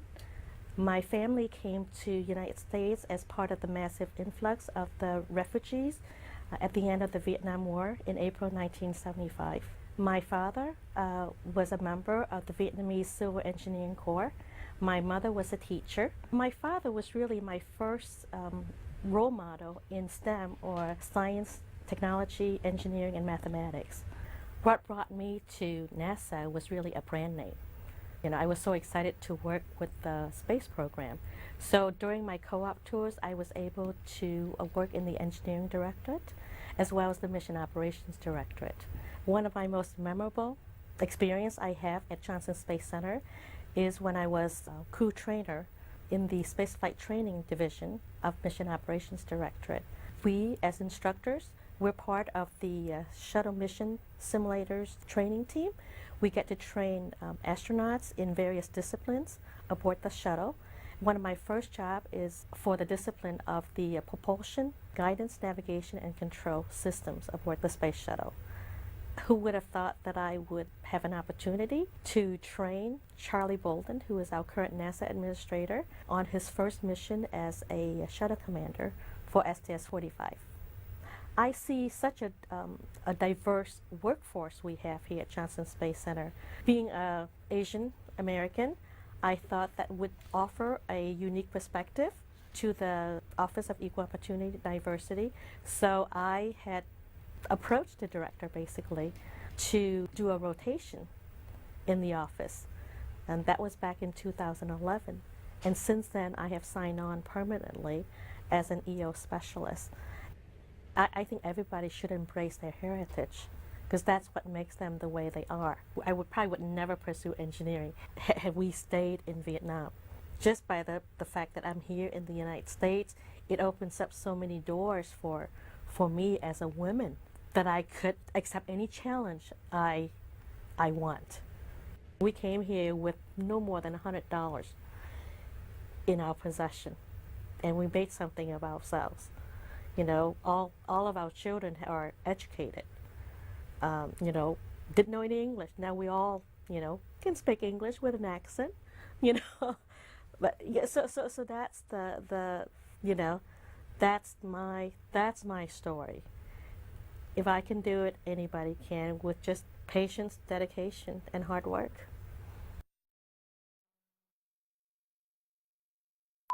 Hi, I'm astronaut Sunny Williams, and you're watching NASA TV. I can't do it seriously. That's a keeper. You will see that one again. Yeah. No, that's too hard. Wind up. Yeah. Hi, I'm astronaut Sunny Williams. That wasn't enthusiastic? Just joking. You don't just stand there. Yeah, it took a little while. Hi, I'm astronaut Sunny Williams, and you're watching NASA TV. Yeah, that was not good timing. All right. Take 57.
Good morning and welcome to Mission Control Houston and Space Station Live. We're here inside the International Space Station Flight Control Room, where the flight control team is watching over systems on board the space station. Flight Engineer Dana Contella is leading the Orbit 2 team of flight controllers today, with Leslie Ringo in the Capcom seat. You can see both of them here in this view. In space, the 3 members of the Expedition 36 crew are more than halfway through their day, having started at 1 a.m. Central Time. They are flight engineers Chris Cassidy and Russian flight engineer Alexander Misurkin, as well as Expedition 36 commander Pavel Vinogradov. The crew has just over a week left to have the space station to themselves before their crewmates, Karen Nyberg, Fyodor Yurchikhin, and Luca Parmitano, launch from the Baikonur Cosmodrome in Kazakhstan to join them on May 28th. Cassidy, Vinogradov, and Misurkin themselves launched to the station on March 28th and docked that same day, leaving them with a tally of 52 days both in space and at the space station. They're currently orbiting 261 miles above the South Atlantic Ocean and heading southeast into the nighttime portion of this orbit around the Earth. Today, each of the crew members spent the bulk of their time focused on one specific task. On the Russian side of the station, that was the disassembly of their treadmill exercise equipment, which Vinogradov and Misurkin were tearing down so that they can replace it with a new treadmill delivered on the Progress 51 cargo vehicle, which arrived on April 26th. On the U.S. side of the station, Cassidy spent several hours this morning working on the Combustion Integrated Rack, which is an experiment hardware intended for use specifically with combustion-related investigations. You can see video of him doing that work earlier today here. In particular, lately, the Combustion Integrated Rack is being used for the flame extinguishment experiment, which assesses the effectiveness of fire suppressants and microgravity and aims to provide definition and direction for large-scale fire suppression tests and aid in the selection of fire suppressants for future spacecraft. Today, Cassidy did some routine maintenance work on the combustion integrated rack hardware to allow those experiments to continue. He replaced its fuel reservoir and the igniter tips that ignite the fuel in the experiment. And he also replaced the multi-user droplet combustion apparatus. Now the team here on the ground is doing a final bit of work to get the hardware up and running again, and they'll be restarting the experiment later today. That's what's going on in space today, and this is Mission Control Houston.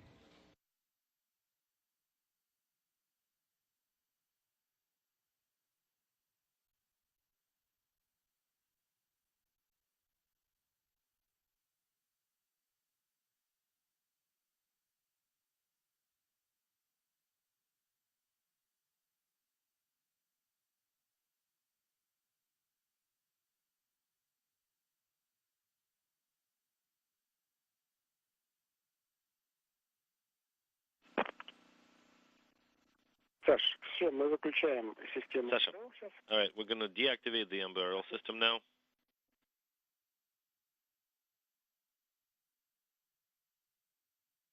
Я понял, Володя. I copy, Vladimir. Пошла складограмма выключения. Okay, we've already initiated the deactivation cyclogram. Everything went nominal. Yeah, everything was nominal. No issues. We will share the information of the specialists. They'll do all their math calculations. And then we will basically switch over to the automated mode that we'll pick up tomorrow in the afternoon. And then resume the day after tomorrow during nighttime.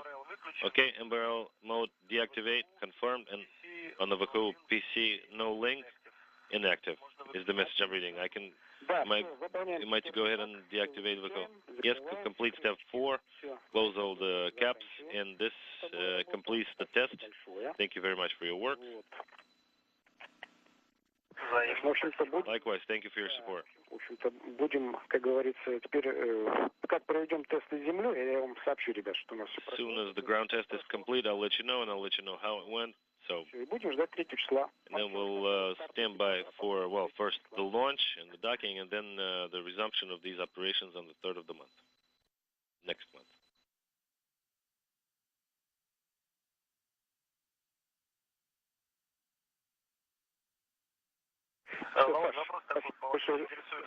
Да, слушаю. Speaking simultaneously.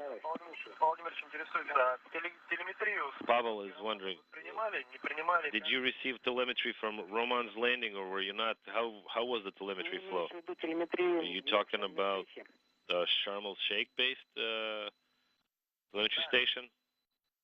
Да, принимали. That's a firm. Yes, we were receiving it from that station. Понял, принимали. Хорошо. All right, copy that. Так что... So it did work. Павел, Yep. что ли, большой привет. Yep. Say hello to Pavel. И большое спасибо. Хорошо. And thank you so much. Yep. Ага. He sends his greetings as well. Okay. Хорошо, ладно. All right, Sasha. Well, that's it then. We'll talk to you next time. Welcome. Good luck. Take care. Cheers.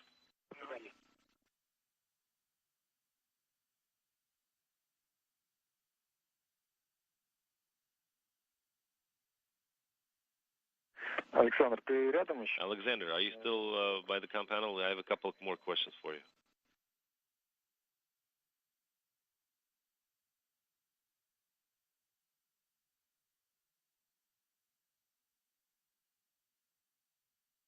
МКС в канале СГ-1. Moscow Station, Space to Ground 1. Александр, слышно меня, да? Alexander, how do you read? Да, хорошо. Loud and clear. Слушай, вот по радиограмме 415, которая Radiogun 2415 that came up on board today дорожки. for the На первой странице. treadmill R&R. Yeah, there's a printout. Какая интересная. There's a typo. Собираем Page. все в кучу. Oh, as I'm gathering all the hardware, it's very prudent to know now what it is. Yeah, it's not. Expedition 36 crew members are awaiting the Soyuz that's going to deliver 3 new crewmates to the International Space Station for them. NASA flight engineer Karen Nyberg, along with Russian flight engineer Fyodor Yurchikhin and European Space Agency flight engineer Luca Parmitano. Table 1. They're all scheduled to launch in their Soyuz TMA-09M at 3:31 p.m. Central Time on May 28th, and then they'll follow in the footsteps of Cassidy, Misurkin, and Vinogradov and make that trip to the station in just 6 hours, docking at 9:17 p.m. Central Time the same day.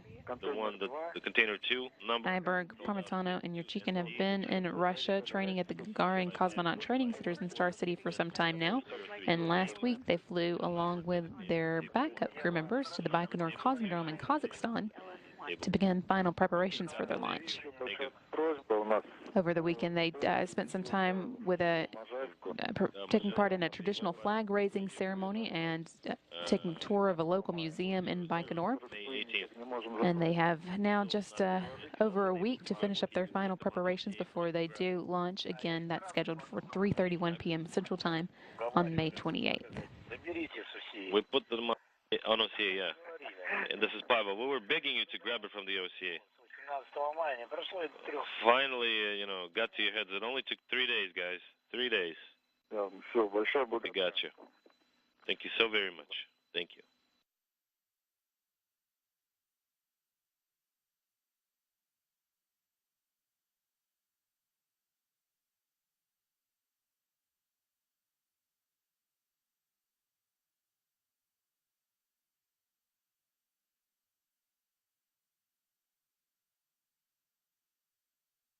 Houston Station, all reds on Pingmaster SSC6, so no. Okay, we copy that, all red. The next step we would like for you to run is to rerun again procedure 1.2.202 connect wireless SSC client, and we would like for you to run step 2, Sergey. 11. And Space to ground 1. hints that we have is Moscow that Station, the Space to ground 1. point in the passwords is very case sensitive, so maybe Go ahead. that might fix the issue. Так, вы, конечно, замечательно рассказываете нам вот эти вот You're good at storytelling. 5-10-значные номера. And when you tell us all these 5 or 10-digit numbers. And one last item is we're looking for verification that when you pick the network authentication that we're looking for the WPA2-PSK.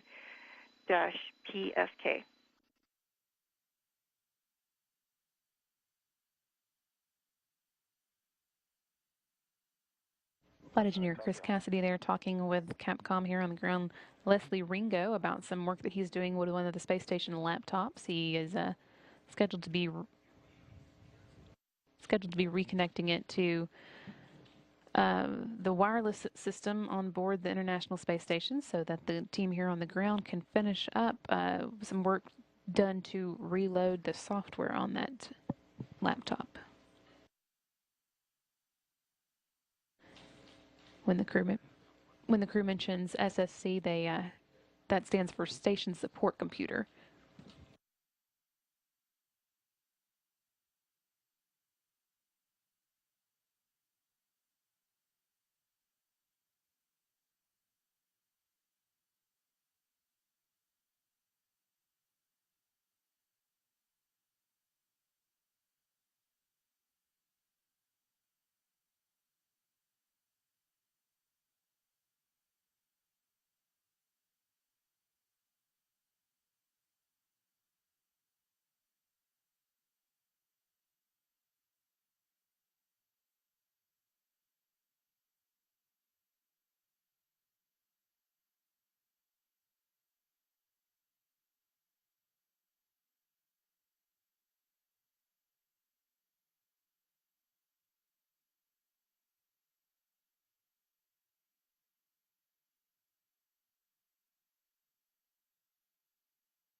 And Leslie, all that's complete. I may have forgotten a decimal point in between the 2.4 gigahertz on the SSID name. Last time, I mean. Just let me know if you see it now. Checking. Although in the network connections area, it says not connected on the wireless network connection icon.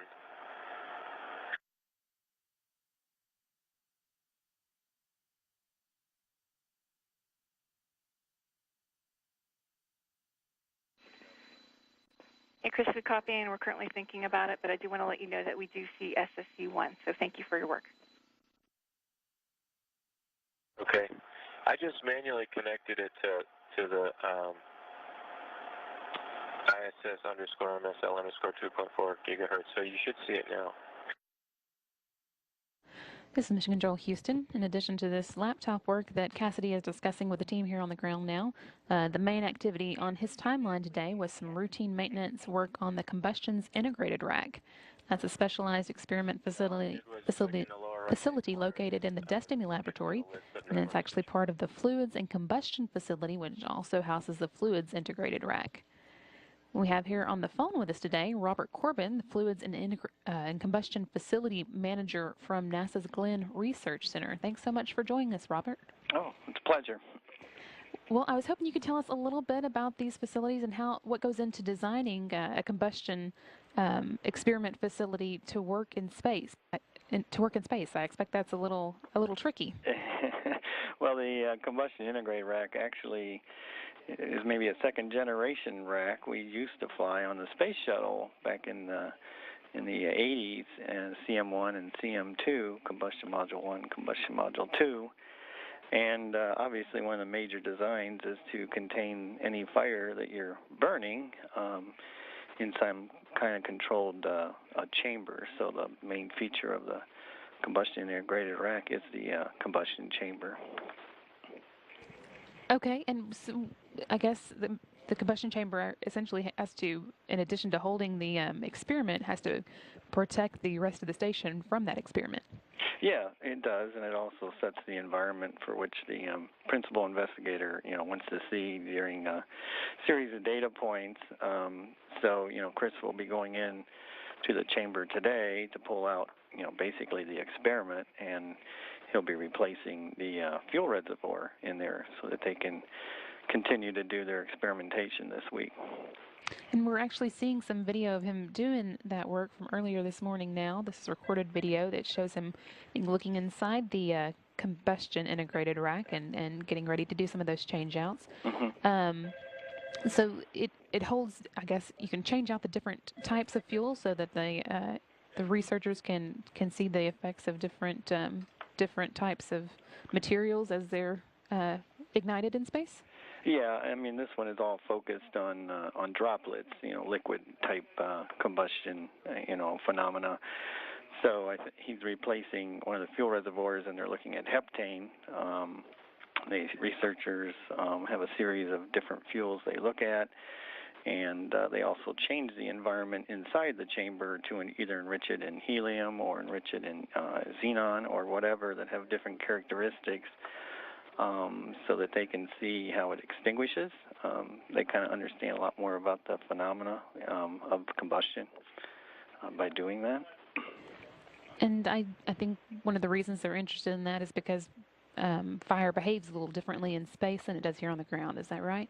It does, yes. First of all, if you see like a candle, you'll see like a, convective flow around it, and you'll see the point, as it, gravity, obviously heat rises, things like that. In space, you'll see a nice blue burning flame ball, and yet it also burns much longer. And what they're really concentrating on is one, whether or not we can even ignite it in that particular environment, and then two, once we do, they want to look at how it extinguishes in two different phenomena. One of the things they're starting to see as well is what they call cool flames phenomena, where they the flame is visibly out, but it still has a very rapid evaporation, and it's called cool flame. So it's actually a flame combustion process ongoing. Yeah, I remember reading about that, and I think it was a bit of an unexpected finding. Is that right? Well, yeah, they've seen it a little bit before, I think, in some of the shuttle experiments, but now they're concentrating more and more on that. That area is sort of new and trying to understand a lot more about what's happening there so that they can understand better, some of the combustion phenomena on the ground, such as knocking and, diesel engines and things like that, so that they can make, more efficient engines, more combustion, efficient combustion processes. And this rack has been on the space station for a few years now, I think, and do you feel like we've been getting good data out of it? Yeah, let's see, we were launched in, I believe it was 2008. And so, I think it was on STS-126. And so, we've been getting a lot of good data. The kind of the difference with the combustion experiments is they're developing a huge matrix. So, like this particular set of experiments, they're doing something like 120 different, data points just to understand better what they're seeing and what they're experiencing in the different atmospheres. So it takes a long time, and so some of these experiments aren't just a one-time deal. It goes over years, and so, we've been getting a lot of good data coming back. Great. Well, so the combustion integrated rack is combined with the fluids integrated rack into one facility. What is that, just for convenience and space, or is there a reason to have those two together? No, actually, the combustion integrated rack, which Chris is working on today, obviously is in the U.S. lab, and then right to the right of it is the fluids integrated rack. Sometimes you'll see it on the camera. It'll have a kind of a grid-looking net in front of it because it's what they call an ARIS type rack, which means it floats or can float off of some kind of an active isolation system. So that's right to the right of the SIR, if you're looking at it. But the FIR and the SIR, they have a lot of common hardware between them in terms of the way that it deals with its interfaces with the avionics to the station, as well as its power distribution. But and they also both have what we would kind of call a optics bench within those racks that kind of slides out when the crew needs to get access to the back of the rack. So that's where some of the common areas are, and then after that, there's a lot of big differences. The FIR is a very large open volume, and in it right now is the light microscopy module, which is a microscope that is fully automated to do a lot of the science that we need to do in a very microscopic, research kind of area. And so there is some big differences also between the two racks. Okay, and you just mentioned that the microscope that is in the fluids rack at the moment is fully automated. I think that's, generally the case for these experiments, that the crew doesn't have to do a whole lot of work with them other than get them started. Is that? Both of them, very similar. When these were designed, the concept was that we pretty much thought the crew's time was going to be very precious, and it's sort of still the case. So we did a lot of things where we wanted the crew to interact with our different pieces of hardware to set up the experiments, but then they could close the doors and kind of walk away, sometimes for days and sometimes for weeks, and we can do experiments. And then they would have to come back and then, just like he's doing today, change out the fuel or change out an igniter that may burn out or whatever. But most of it, we were not having a crew's hands-on doing the experiments, like the MSG, which is also next to the SIR. The crew has a lot of on-hands experiment work, which obviously they like doing, but because of the nature of the flames in the combustion rack and the microscopic nature of the work we had to do in the FIR, we had to automate a lot of that stuff. Okay. Well, anything else that we should be looking forward to with either of these facilities? Any experiments coming up that will be especially interesting? Well, the LMM, the light microscopy module, they're going to go in, and we we had a little bit of an issue a couple weeks ago. The crew's going to go in and take care of that, and we'll be back up and running in a couple weeks. Again, they'll be back looking at colloid type research to better understand the phenomena of basically of particles interacting and making structures in space when you have no gravity. And the combustion, he's also going to be doing something we haven't done since we launched, which is not that complicated, but today Chris will also be changing out the seals actually on the combustion chamber. Those do need to be replaced periodically just to maintain, that we get a vacuum in there and we can keep everything that needs to stay in there in the chamber. So he'll be doing that as well today. Okay. Well, we'll watch out for that as well. Thank you so much for talking with us. We really appreciate it. All right. Appreciate it. Thank you. This was Robert Corbin, the Fluids and Combustion Facility Manager from NASA's Glenn Research Center.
A moment ago, we were talking with Robert Corbin about the combustion integrated facility and got a look at some video from earlier this morning of Chris Cassidy working to do some maintenance on that facility. We have also some video to show you of an experiment conducted in that facility last week. This is the FLEX experiment. As Corbin mentioned, the experiments lately have been involving droplets of fuel, and this is what one of those experiments look like. FLEX experiment stands for the Flame Extinguishment Experiment, and its goal is to assess the effectiveness of fire suppressants in microgravity and to provide definition and direction for large-scale fire suppression tests, as well as to help select a fire suppressant for future crew vehicles.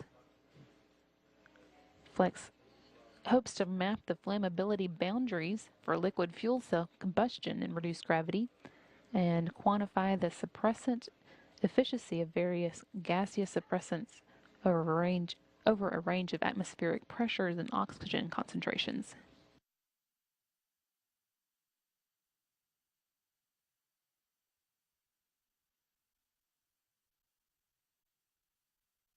There are a number of different variables looked at as part of the FLEX experiment, including the oxygen mole fraction, the dilutant, suppressant type, pressure, fuel type, and droplet diameter. So the combustion integrated rack allows all of those things to be controlled or measured, and teams on the ground can watch as droplets of fuel are ignited, as you saw in that video from last week.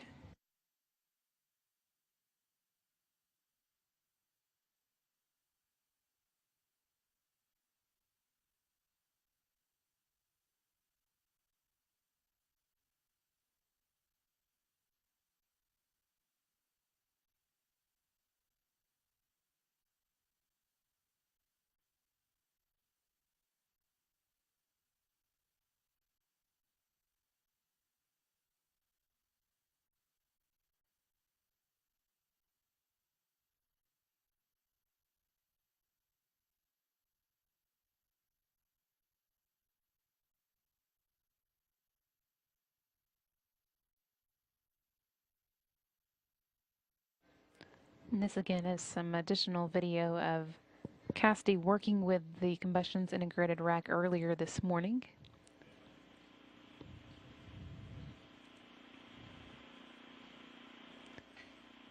Today he was changing out the fuel reservoir on the hardware, as well as the igniter tips and the multi-user droplet combustion apparatus.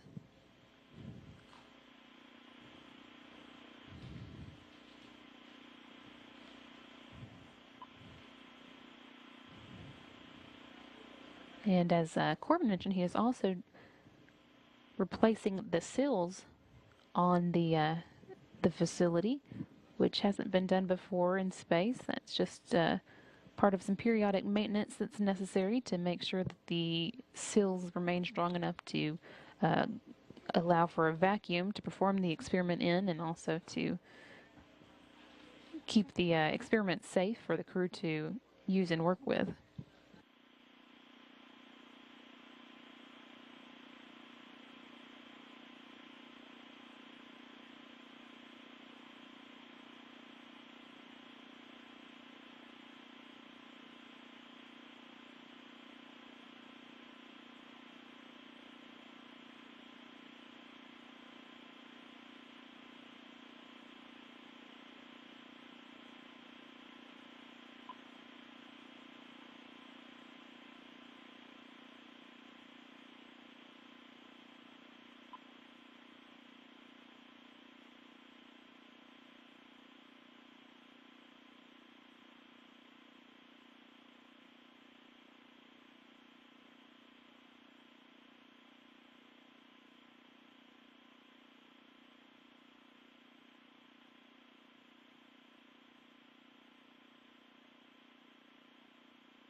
Some of the reasons that we study combustion in space include, in particular for the FLEX experiment, the hopes that we will be able to develop more efficient energy production and propulsion systems for use in space.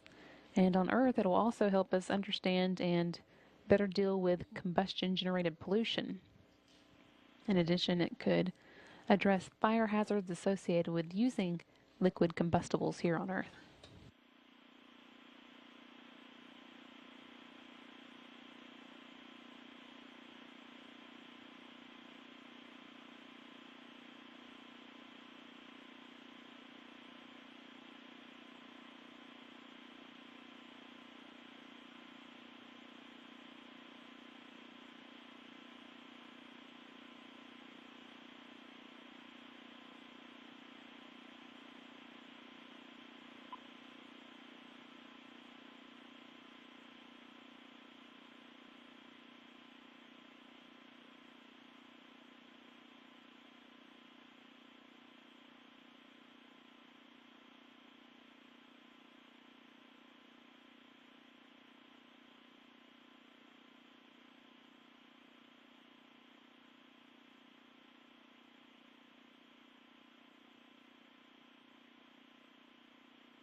Launch station states are going to.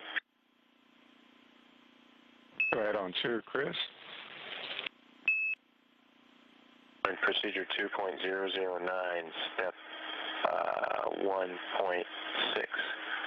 Is that needed, or I pretty much just put the cryox on the seals? But I just wanted to check with you if you think it's needed to put it again on the seals, step 1.6.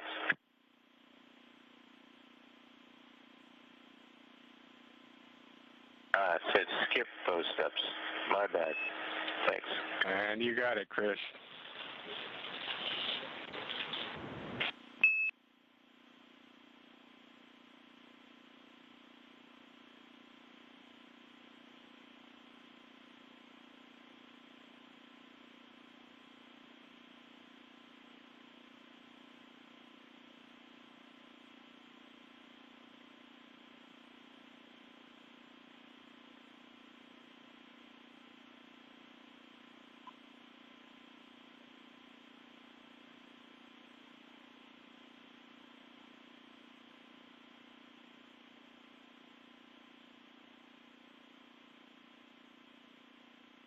This again is video recorded earlier this morning of Flight Engineer Chris Cassidy working with the Combustions Integrated Rack.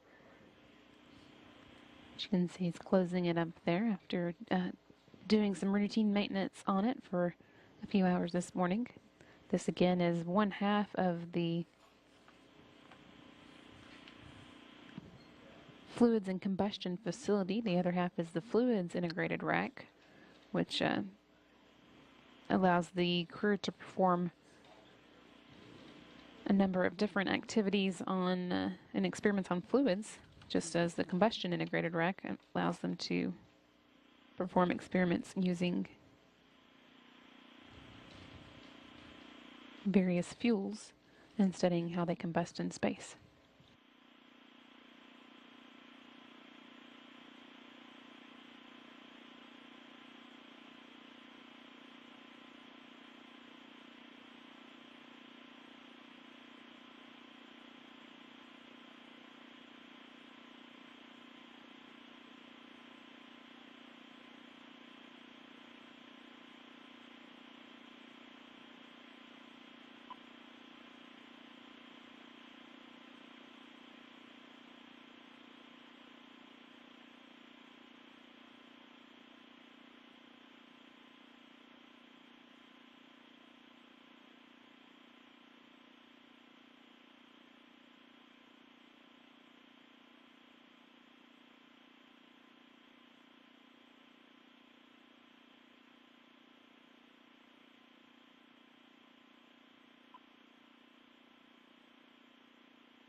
Now you can get an idea of what that combustion integrated rack looks like as on a normal day as Cassidy begins to button it back up and put the regular siding back on the rack.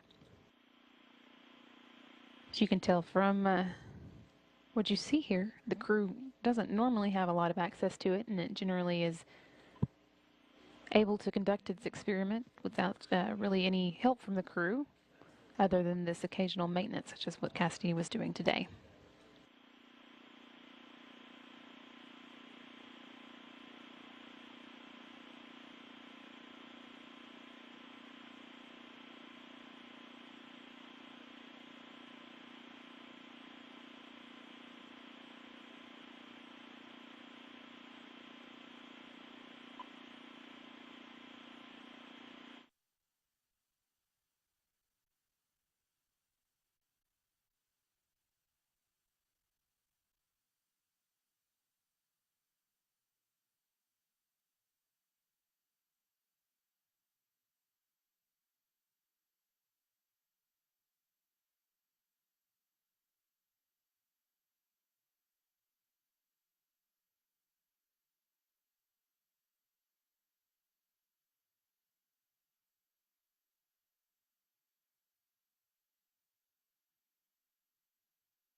While Cassidy's staying busy in space, some of the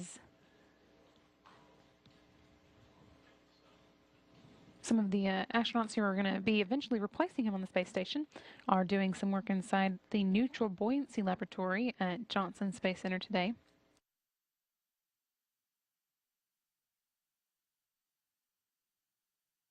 Neutral buoyancy is basically a giant swimming pool that allows astronauts to train for spacewalks. It's one of several ways that they do so, but this is the one that best simulates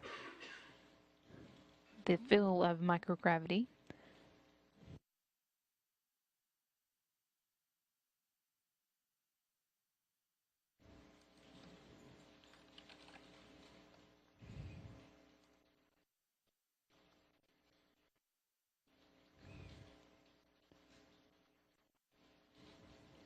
The Nutribuoyancy Laboratory is 40 feet deep and holds 6.2 million gallons of water.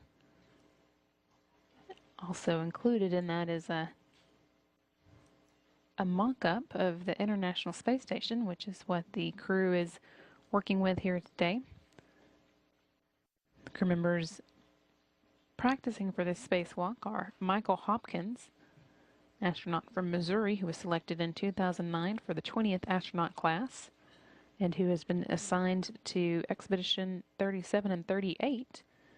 He's going to be launching to the International Space Station in September. And he's joined by Kate Rubins, who you see here. She is taking the part of EVA-2 today, which you can identify her by the lack of any red stripes on her spacesuit. She was also part of the 2009 astronaut class selection and grew up in California.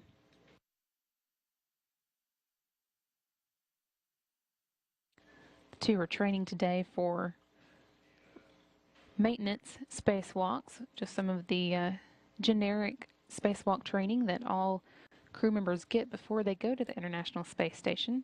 A number of different activities that they might be called upon to do if needed while they're staying in space.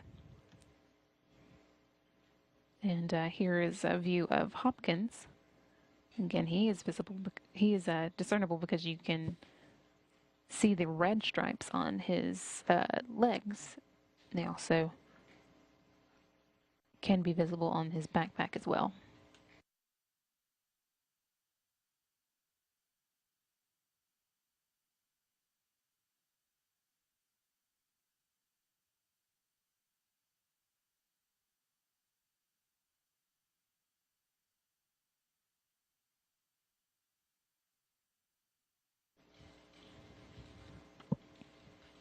To increase the similarities to what they would experience in space, the astronauts are weighted down so that they are neutrally buoyant. They don't rise or sink to the bottom of the pool. That helps simulate the floating that they'll be doing while in space. But one of the main differences is that there's still the drag of the water on them when they're moving around. Some of the other ways that crew members simulate spacewalks before they go into space include a virtual reality laboratory here at Johnson Space Center where they don virtual reality helmets and gloves that allow them to see a virtual representation of the International Space Station and get an idea for what it feels like to move around without the drag that they feel in the pool.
Since we have about a little over a week left before the crew expands again to full 6 members, this is a good time to introduce you to the current complement of 3 crew members that are currently living at the International Space Station, which we're going to do next here on NASA TV with the Expedition 36 crew profile.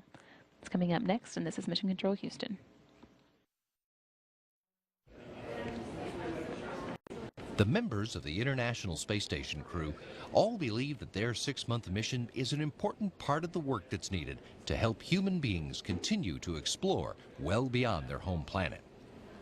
Pavel Vinogradov was born in the far eastern Russian town of Magadan and grew up in the even farther eastern town of Anodir, just 500 miles across the Bering Sea from Nome, Alaska. If you have been to Alaska, then it's pretty much the same. The nature is just fantastic. Of course, the climate is very harsh, 8 months of winter, lots of snow and ice, but I love it. I enjoy it. After a childhood spent dreaming of becoming a pilot, Vinogradov left Anodir after high school for the Moscow Aviation Institute. He earned a degree in rocket booster design, then taught and did research at the institute while earning a second degree in computer systems and systems analysis. Vinogradov joined the design bureau of the Rocket Space Corporation Energia in 1983 and worked on the Mir space station, the Buran shuttle, and other Energia vehicles before being selected to Energia's Cosmonaut Corps in 1992. He logged 198 days in space as the board engineer on Mir 24 and made 5 spacewalks to repair Mir after a Progress freighter punched a hole in it in the summer of 1997. He made one more spacewalk in 2006 as commander of the International Space Station's Expedition 13, a 183-day mission that restored the station's crew complement to 3. He believes today's space exploration efforts bear comparison to the sea voyages of the great explorers in the Age of Discovery. People who were exploring the Earth did not know that they will discover America in 4 months, for example. The risks were great.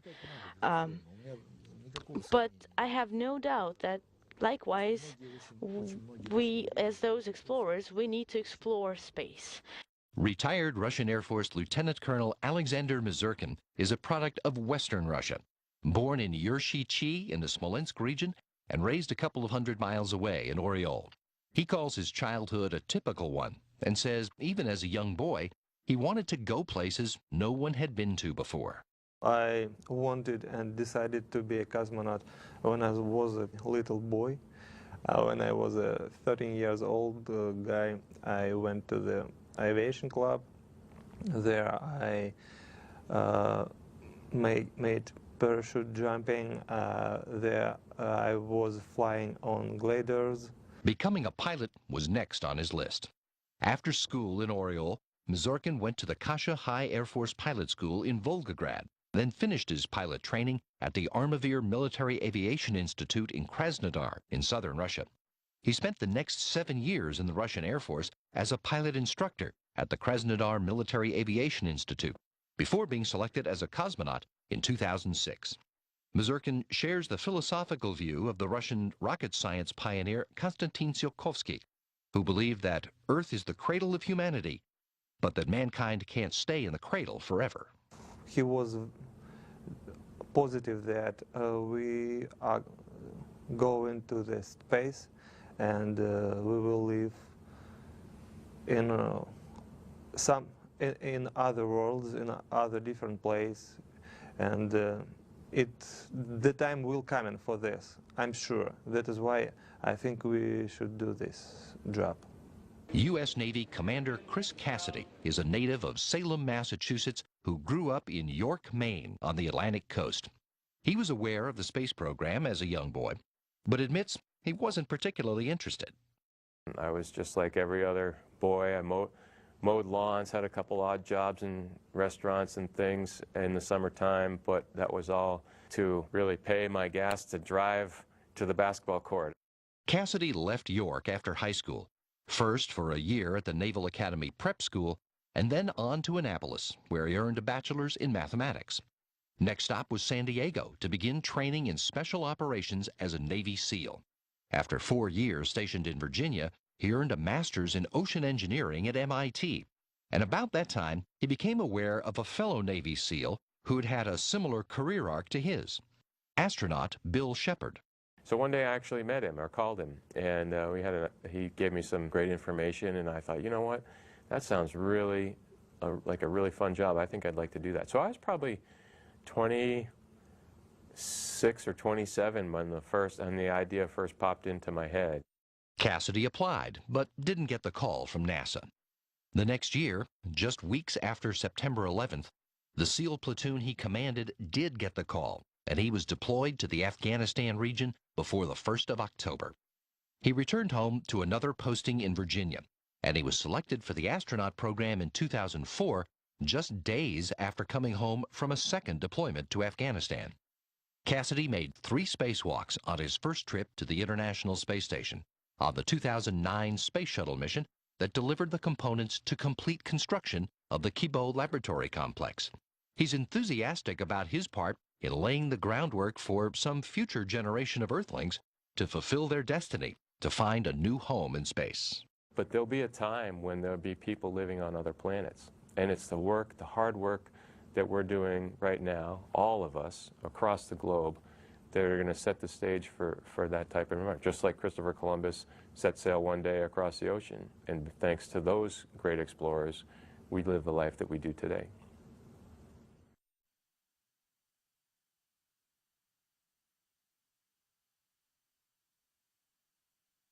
That again was a look at the Expedition 36 crew currently on orbit. They again are going to be joined by 3 new crew members a little more than a week from today. That includes Karen Nyberg, U.S. flight engineer, Fyodor Yurchikhin, the Russian flight engineer, and Luca Parmitano, the European Space Agency flight engineer. They're going to be launching on May 28th at 3:31 p.m. Central Time.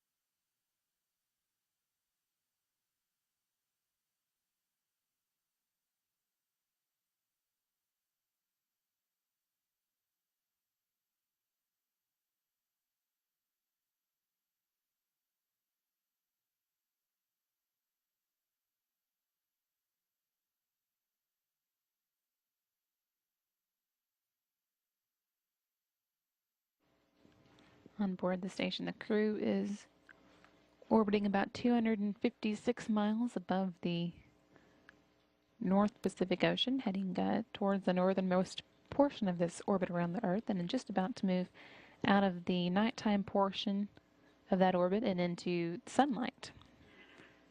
Following that, they'll be crossing over several states in the United States as they make their way south towards South America. Meanwhile, on board, the crew is scheduled to be doing some exercise at this point, at least on Chris Cassidy's part, and his Russian crewmates are scheduled to be doing some work with one of the several exercise machines at the International Space Station. One of the treadmills that the crew is able to use for exercise to help retain the health of their bones while they're in space. Flight engineer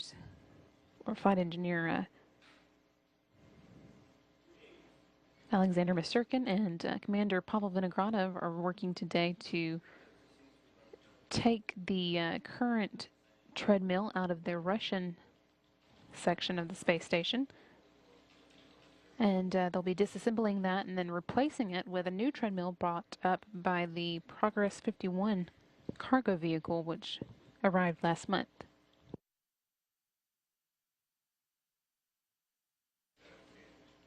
That is the treadmill specifically used by Russian crew members. There's an additional treadmill inside the Tranquility node of the space station on the U.S. side that the U.S. and international partner crewmates use.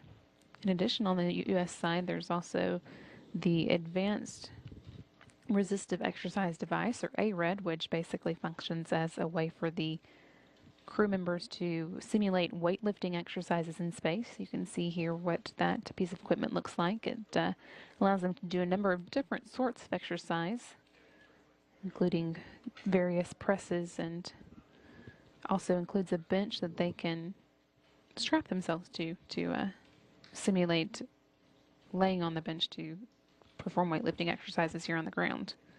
And they also, in addition to the treadmill and the ARED, have basically a bicycle that allows them to have one more type of exercise that they can do while they're in space. That's what Flight Engineer Chris Cassidy is scheduled to be doing right now, is exercising on the bicycle. All of the crew members exercise every day for about 2 hours to ensure that they get a good workout and will remain healthy while they're in space. That helps not only keep up their muscle strength, but also helps to make sure that they don't lose mass in their bones as well.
View here from cameras on the exterior of the International Space Station as the station moves into the daylight portion of this orbit around the Earth and the sun begins to appear on the Earth's horizon.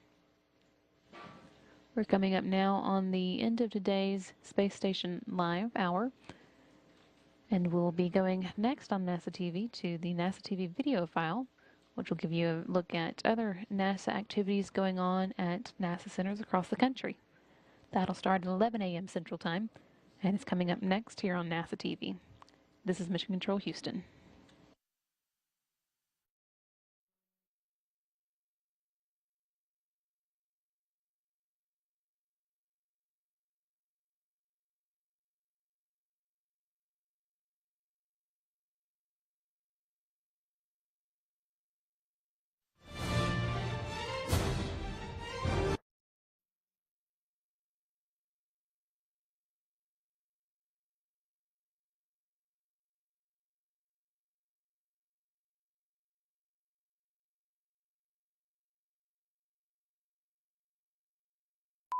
Hi, I'm astronaut Sonny Williams, and you're watching NASA TV. Can't do it seriously. That's a keeper. You will see that one again.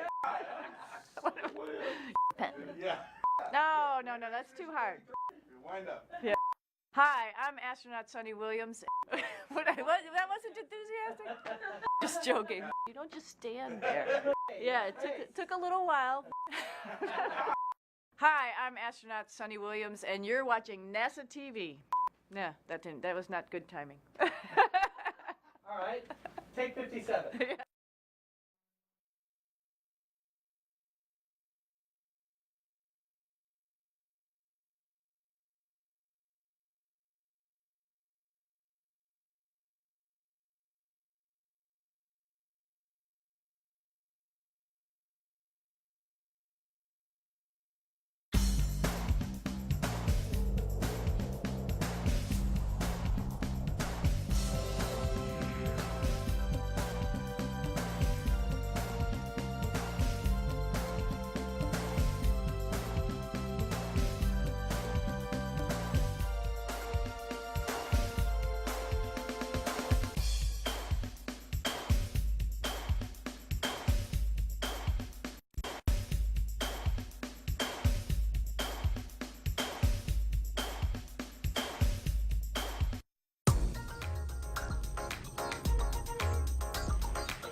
This week at NASA.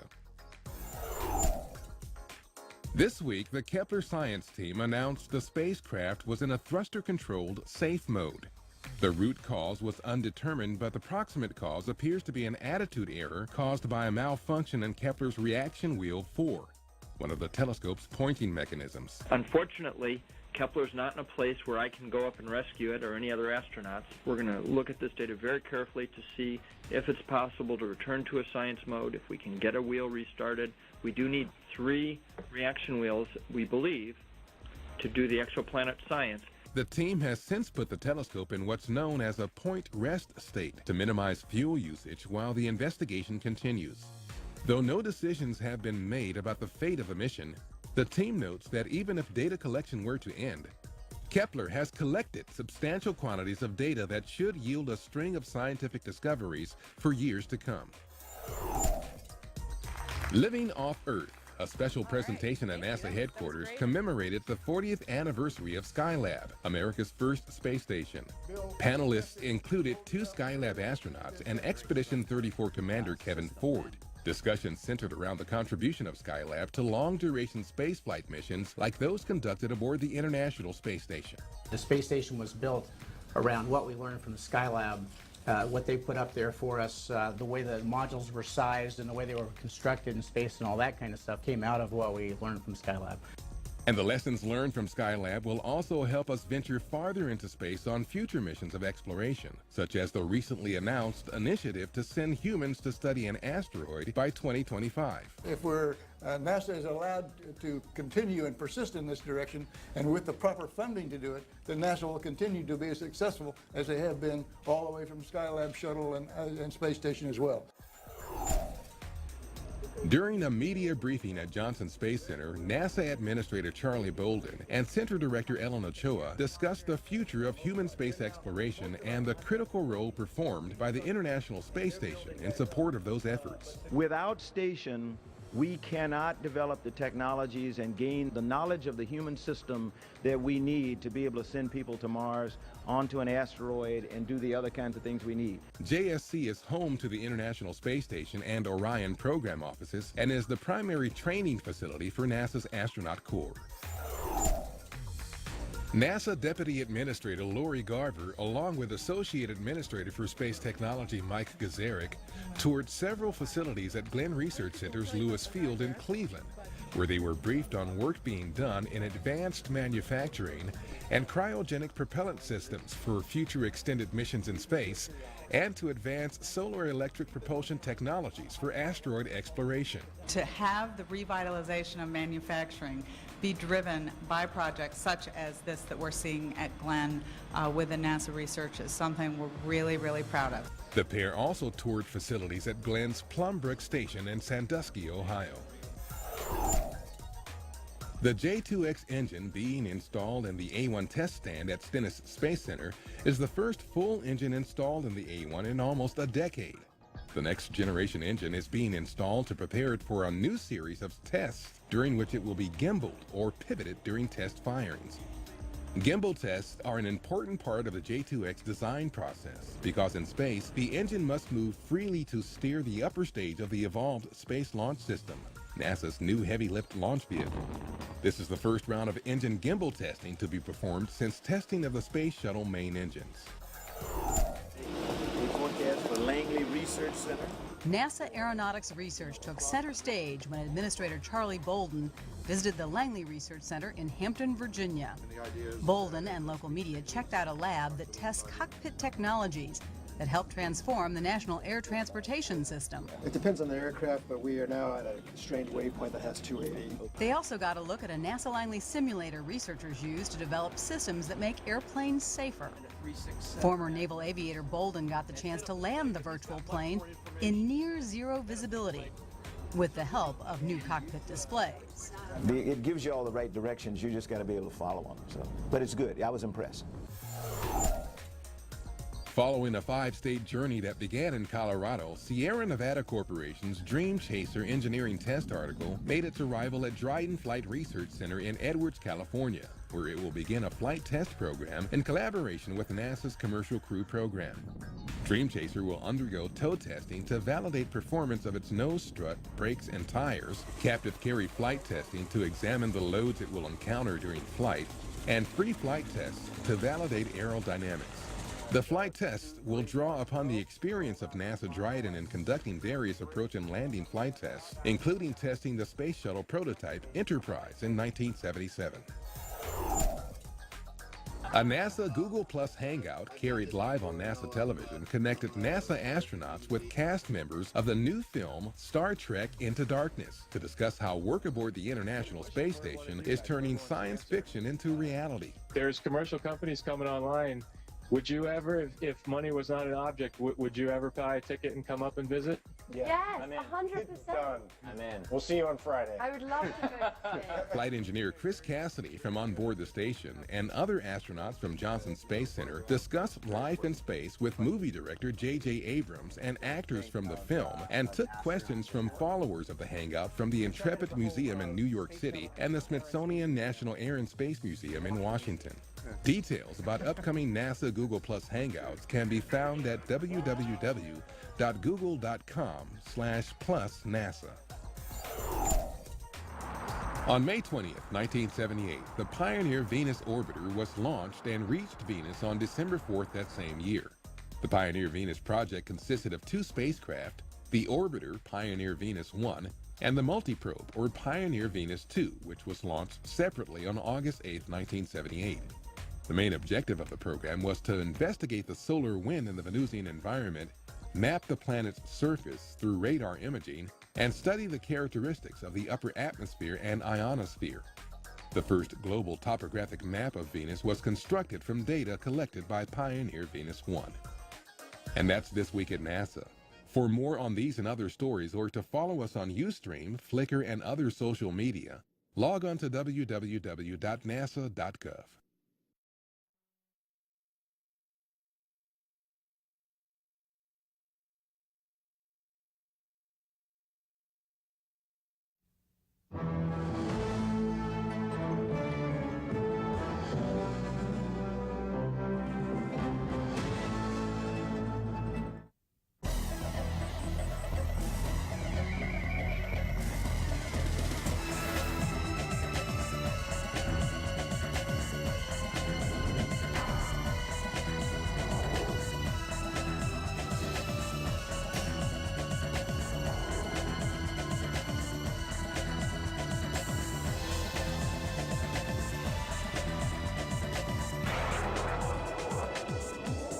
Coming up on this episode of Destination Tomorrow, we take a look at a new device that may help give doctors a type of X-ray vision. We'll also find out about a unique spacecraft designed to help scout out locations on Mars for future human missions. And we take a look back at the history of the space shuttle. Plus, Johnny Alonso finds out how sonic booms work.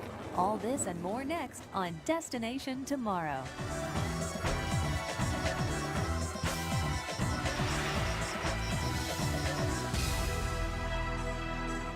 Hello everyone, I'm Kara O'Brien, and welcome to this edition of Destination Tomorrow. For many years now, NASA planners have been sending different types of spacecraft to Mars to answer basic questions about the Martian atmosphere, mineralogy, and of course, to find out if life exists there. Although these missions have been very successful in answering key scientific questions, it has been determined that we need to change our focus towards issues relating to human factors. With the agency's new push to have human crews at Mars by around 2030, there's a need to begin looking at the challenges associated with getting crews there. Researchers will need to spend a great deal of time looking for suitable landing sites that are free of dangerous obstacles, have sufficient amounts of water, and are scientifically interesting. To help in this task, a spacecraft called the Mars Reconnaissance Orbiter has been designed to help pave the way. Jennifer Pulley finds out more. Although the first planned human missions to Mars probably won't take place until about the year 2030, NASA planners are already beginning to gear up for them. Literally millions of key decisions are now being made to help ensure the success of human flights to Mars in the future. Of course, one of the most important decisions that must be determined early on is where to land our crews. Planners need to find a landing site that is not only free of dangerous obstacles like boulders and craters, but there must also be scientifically valuable points of interest, and of course, water close by is a definite plus. To help prepare the way for these human missions, NASA planners have developed a unique spacecraft called the Mars Reconnaissance Orbiter, or MRO.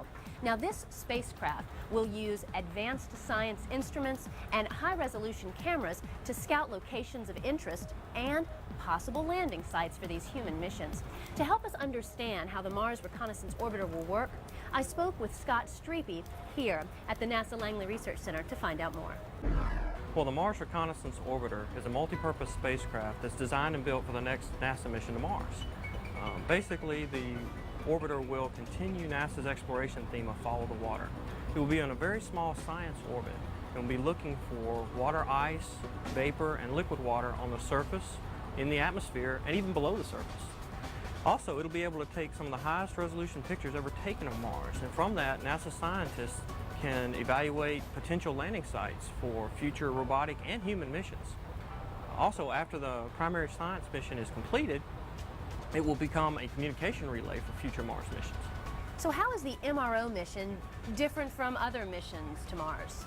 Well, this particular mission has a high-resolution camera on board. It will take more detailed pictures than we've ever been able to take before. Carrying the most powerful telescopic camera ever flown to another planet, the Mars Reconnaissance Orbiter will be able to show surface features on Mars as small as a kitchen table.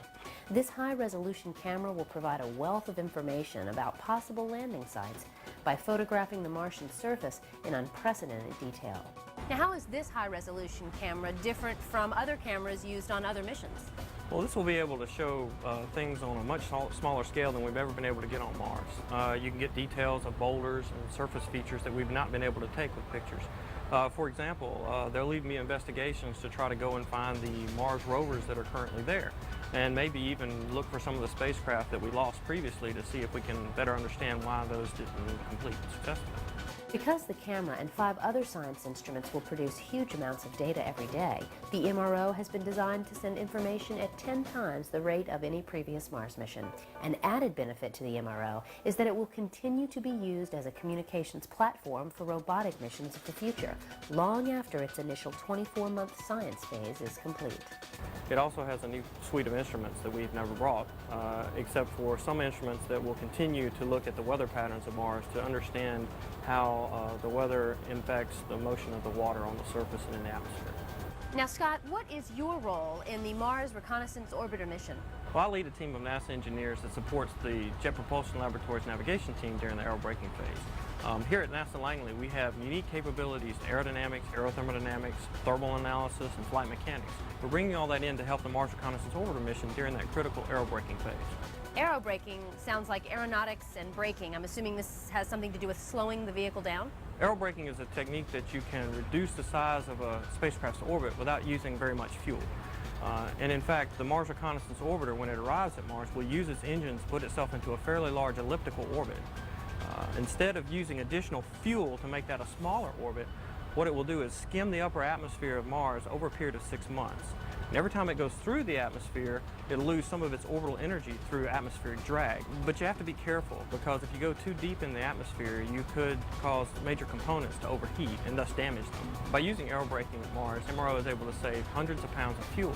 And what that means is we don't have to send all that weight from Earth to Mars, and we can use maybe a smaller rocket or use that weight for something else like the science instruments. So Scott, what is the expected length of this mission? Well, after aerobraking finishes, the primary science mission lasts 1 Martian year, which is about 24 Earth months. After that's completed, that's when it will become a communication relay for future missions. Now, the term reconnaissance means that you're looking for something. You said you're looking for water. What else are you searching for? It'll help the NASA scientists investigate future potential landing sites for other robotic missions, but also for the human missions that are coming. So Scott, finally, what are your overall expectations for the MRO mission? I'm really excited about the MRO mission. Not only do you have subsurface radar, very high resolution images, the search for water in all 3 forms, looking at the weather patterns, and the ability to send detailed information to and from future landers. I think MRO is uniquely positioned to be able to not only expand our knowledge of Mars, but also continue our recent success at Mars. The Mars Reconnaissance Orbiter is scheduled to take about 7 months to reach Mars and an additional 21 months to take its measurements. But researchers believe that it will continue to be a valuable communications platform for many years to come. Coming up, we'll find out about a new device that may give doctors a form of X-ray vision. But first, did you know that one big concern for future human missions to Mars is the Martian dust? Because Mars has a very thin atmosphere and has about 1/3 the gravity of Earth, the dust on Mars reacts differently to wind than the dust here on our home planet. The smallest dust grains on Mars are as fine as cigarette smoke and can simply hang in the air, potentially causing breathing problems for astronauts if it gets introduced into the spacecraft.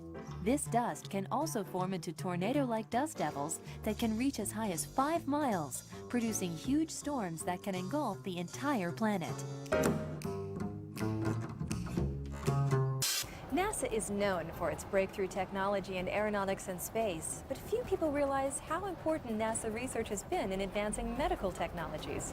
Although this research rarely specifically attempts to develop these technologies, many of its discoveries are spun off and used in the creation of new medical devices. One of the latest inventions that has benefited from research performed at NASA is something called Artemis. This new device has the potential to make some surgeries much safer and will help to save lives. I had the opportunity to visit the laboratory at Analytical Mechanics Associates to help understand how Artemis will work. The history of medicine has a somewhat checkered past. From its earliest history until just before the beginning of the 20th century, many of the earliest practitioners were only able to provide the crudest forms of medical assistance to patients. For years, spiritual healing, bloodletting, and herbal remedies were generally the only form of medical help available to the average person. But this began to change in the late 1800s as advancements in medical practices began to move at a rapid pace. Perhaps one of the most important advancements during that time was the development of the X-ray in 1895. With this device, doctors finally had the ability to peer inside the human body without having to perform surgery. Since that time, this unique machine has proven to be invaluable, allowing doctors a 2-dimensional view inside of the patient. Although this technology has been a revolution, the 2-dimensional pictures were not appropriate for all types of soft tissue imaging, such as those used in cancer diagnosis and in heart procedures. So, in 1973, the introduction of the CAT scan again revolutionized the way doctors could see inside patients. This device, for the first time, allowed doctors a 3-dimensional view of the body and was especially helpful in looking at soft tissue. So what's the next revolution? Currently, researchers using NASA technology are developing a device that could give doctors a type of X-ray vision. Using a CAT scan in conjunction with virtual reality, researchers have developed the augmented reality technology for minimally invasive surgery, or Artemis. This system may soon be helping to make surgeries much safer and much less invasive. I spoke with Bishant Shanawaz of Analytical Mechanics Associates to help us find out how Artemis may be used in the future.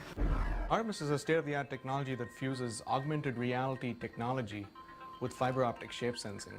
The augmented reality part takes 3D images of a person's anatomy and superimposes it over the real patient itself. So this enables doctors and physicians to be able to take these 3D images and look at them exactly where they are on the real patient. The fiber optic shape sensing portion allows the doctor to see the shape and hence the tip of the needle or the RF catheter or whatever device he chooses to insert into the patient. So can you explain to me exactly how this will work? The patient goes into a CAT scan machine. You get CAT scans of the patient. You assemble that into a 3D model. You then take the 3D model and project it onto the screen. You then register the 3D model over the actual patient, and then the doctor can see where exactly the organs are. You then stick the needle in with this fiber optic shape sensing technology from Luna Innovations. You insert it into the patient. Once the doctor inserts the needle into the patient, the doctor can see where the needle is going. The doctor guides the needle to the exact spot, burns out the tumor, extracts the tissue, does whatever the procedure demands. What are the issues these days with the way doctors are using CAT scans in some surgeries today? The problem today is that the doctor has to look away from the screen and look at the CAT scans or 3D images without looking directly at the patient. So he's trying to poke the patient, but he's looking at something else. If you ever try to do something while looking at something else, you'll kind of realize what the difficulty is. But that's the general problem, is that you cannot see where you're going. You cannot look at what your target lesion is or what your target organ is, and you cannot see your needle once it's been inserted. It's kind of like, it's pretty much groping in the dark. That amount of pressure, so we reduce pressure. The Artemis system holds great promise for use in minimally invasive surgeries. Because these surgeries generally use probes, catheters, and needles to perform the work, the real-time virtual look inside the body will improve the quality, safety, and efficiency of procedures. With tens of thousands of minimally invasive surgeries being performed each year, the addition of the Artemis system will undoubtedly save time, reduce cost, and most importantly, help save lives. This device gives the doctor direct X-ray vision into the patient. So the glasses are what you use to see the stereo image. What happens is the system draws one image as if it's been seen with your left eye. It draws another image as if it's been seen with your right eye, and it shutters it fast enough, and the glasses shutter in sync, so that you're looking at your right eye, you're looking at your left eye and your right eye, and when you look at them together, it does it so fast and syncs it together. That way it looks like you're looking at a 3D image in real life. Now, what types of NASA technology was used to help you develop this? As you know, with NASA, we've used virtual reality and visualization for ergonomic design of the space shuttle and for different other types of aerospace concepts. We've decided to take that technology and extend it to the realm of augmented reality and apply that to medicine. Very excited about this technology. It's actually, we're pretty sure that it can actually make minimally invasive surgical procedures a lot safer. It's going to make medical care, from that perspective, a lot less expensive. It's going to minimize the time for people to wait and the time for these operating procedures. And we envision that at some point it can be applied to things such as beating heart surgery. That's kind of like the holy grail. So there's so many things that we're looking forward to actually doing with this, and we're very excited over here.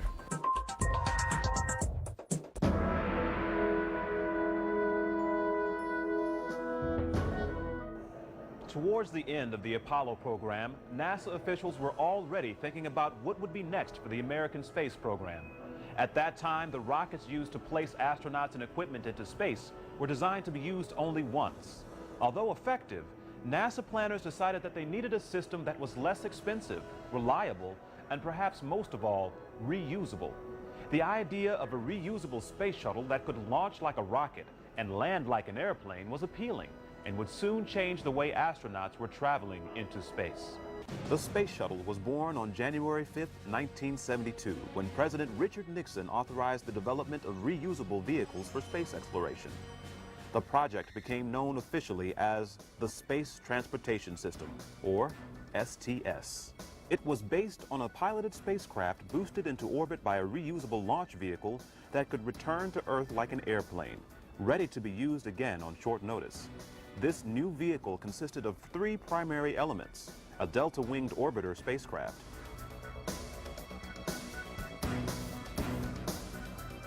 two solid rocket boosters, and one external fuel tank.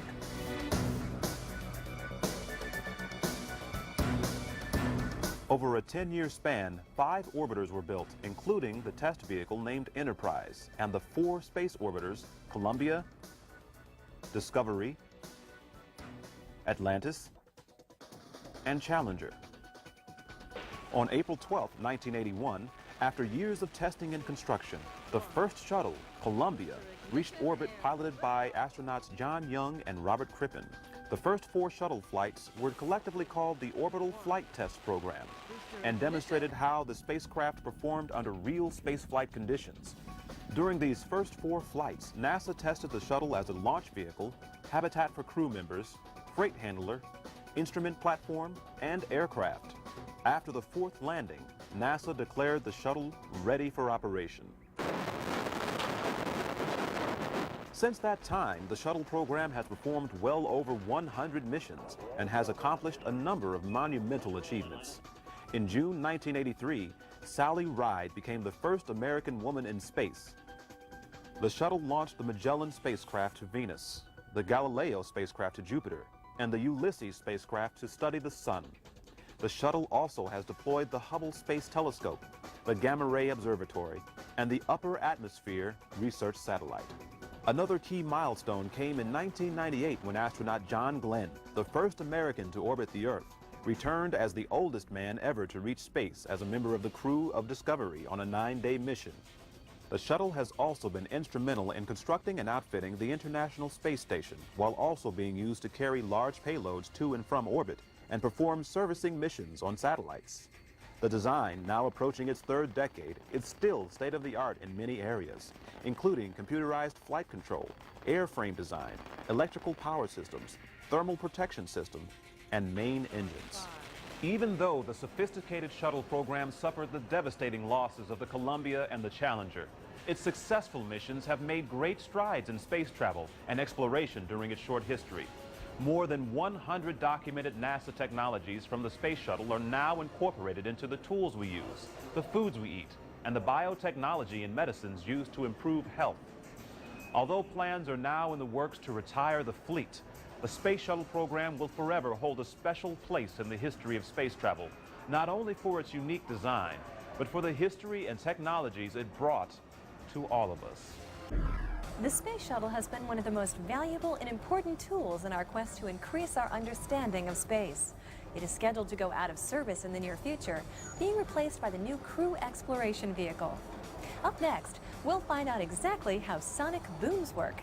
But first, did you know Enterprise, the first space shuttle test vehicle, was originally to be named Constitution in honor of the U.S. Constitution's bicentennial? However, viewers of the popular TV science fiction show Star Trek started a write-in campaign urging the White House to change the name to Enterprise. Designated OV-101, the newly named Enterprise was rolled out of the assembly facility on September 17, 1976, to begin its work as a flying test bed. Although it never flew in space, the Enterprise flew 8 captive flights attached to the 747 shuttle carrier and 5 free flights that landed at Edwards Air Force Base. The Enterprise was enormously successful helping test and prove technologies that would be needed in future space shuttles.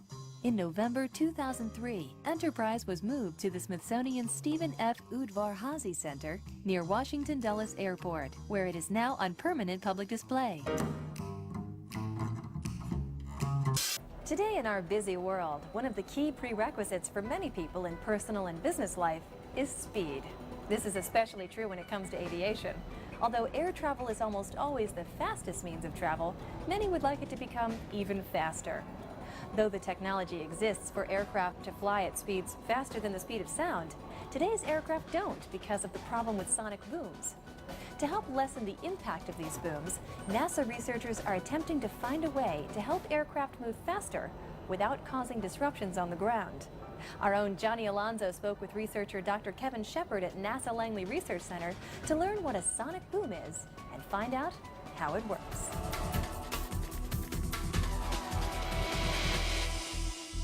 In the early days of flight, having an aircraft that could fly even as fast as 30 miles per hour seemed revolutionary. But a goal that pushed virtually every aircraft designer, engineer, and pilot at that time was to find a way to increase the speeds of their aircraft. As new designs began to emerge, aircraft were continually getting stronger, safer, and above all, faster. By the mid-1940s, aircraft technology had advanced to the point that breaking the sound barrier was finally in sight. After numerous attempts and failures, the world's first sonic boom was heard on October 14, 1947, when Chuck Yeager flew the X-1 aircraft into history over the desert near Edwards, California. From that point on, military and civilian test pilots were regularly breaking the sound barrier in fighter aircraft and in specialized test vehicles like the X-15. It wasn't until 1976 that civilian passengers finally got their chance to fly supersonically with the introduction of the famed Concorde. The Concorde had the ability to fly at over 11 miles high, 1,350 miles per hour, and travel from Paris to New York in only 3.5 hours. Unfortunately, one of the major drawbacks from the Concorde's incredible speed was the amount of noise it produced. Not only was it noisy when taking off and landing, but once it reached supersonic speeds, it created a very loud sonic boom. Sonic booms are so disconcerting to most people on the ground that commercial aircraft have only been given the clearance to break the sound barrier over water.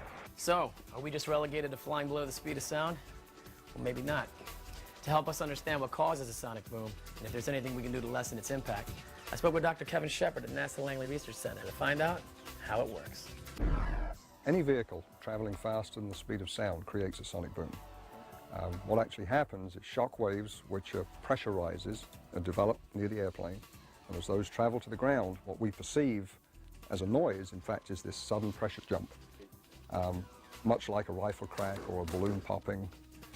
In fact, what you hear are two booms, closely separated in time, boom, boom, and you could visualize it as two rifle cracks or as two claps of thunder, closely spaced in time. What is the speed of sound? And well, how do you measure the speed of sound? We like to say Mach 1 is supersonic. Everyone knows that expression. Mach 2 is twice the speed of sound. Mach 3, 3 times, and so forth. The actual speed depends on the atmospheric conditions. So if you're near the surface where it's typically quite warm, speed of sound is 700, 750 miles an hour. When you're at altitude, where airplanes fly, it's a little lower, maybe 600 miles an hour. So, for example, Concorde traveled at Mach 2, 1,200 miles an hour is roughly the speed it traveled at. A common misconception about the sound barrier is once it has been broken, there is just one quick noise, and then the noise dissipates. One reason this misconception is so prevalent is that most people hear a sonic boom when they're standing in a stationary position on the ground. What actually happens is when the aircraft breaks the sound barrier, it continues to break it as long as it's flying supersonically. Any observer on the ground, hears the airplane go by. If you picture a boat in the middle of a creek and the bow wave from the boat, you watch the boat go by, and a little while later, that bow wave passes you on the riverbank. People further down the riverbank have the exact same experience. So what's happening is, in the case of the airplane, it's dragging this boom carpet behind it all the way across the country. Depending on weather and altitude, the sonic boom created by the aircraft can be heard in a path of about 60 miles wide for the entire distance of the flight. So, if an aircraft is flying from New York to Los Angeles, the sonic boom will be heard consistently across the country in a 60-mile wide path. This is the foremost reason supersonic flights are not allowed to fly over land in the United States. Yeah, most people find the sonic boom unacceptable. These are two loud sounds. They're startling, they're annoying, they tend to shake buildings, rattle windows, and so based on experience with Concorde, for example, it just doesn't happen. There is no commercial overland supersonic flight. But revolutionary steps now being taken by NASA may change that in the future. So, Dr. Shepard, are we stuck with the fact that we'll never be able to fly over land at supersonic speed? We're hopeful that's not the case. The current programs we're working on are aimed at allowing supersonic overland flight. The hope we have is based on a recent flight test which demonstrated that we can in fact shape the airplane in such a way that we can shape the sonic boom and it sound different, sound more acceptable.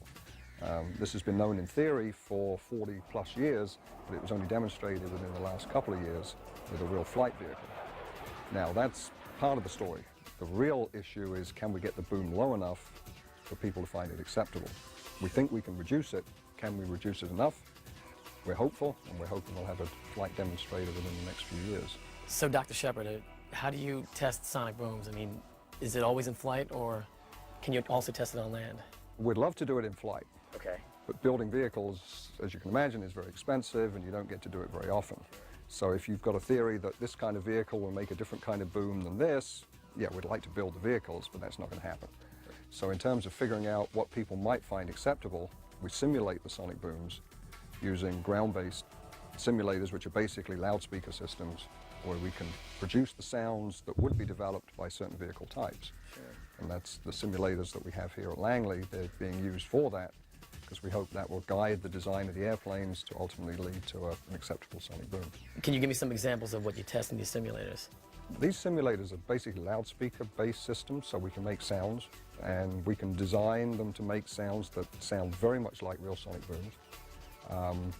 We bring in human test subjects, members of the public, and in essence, they give us their opinion.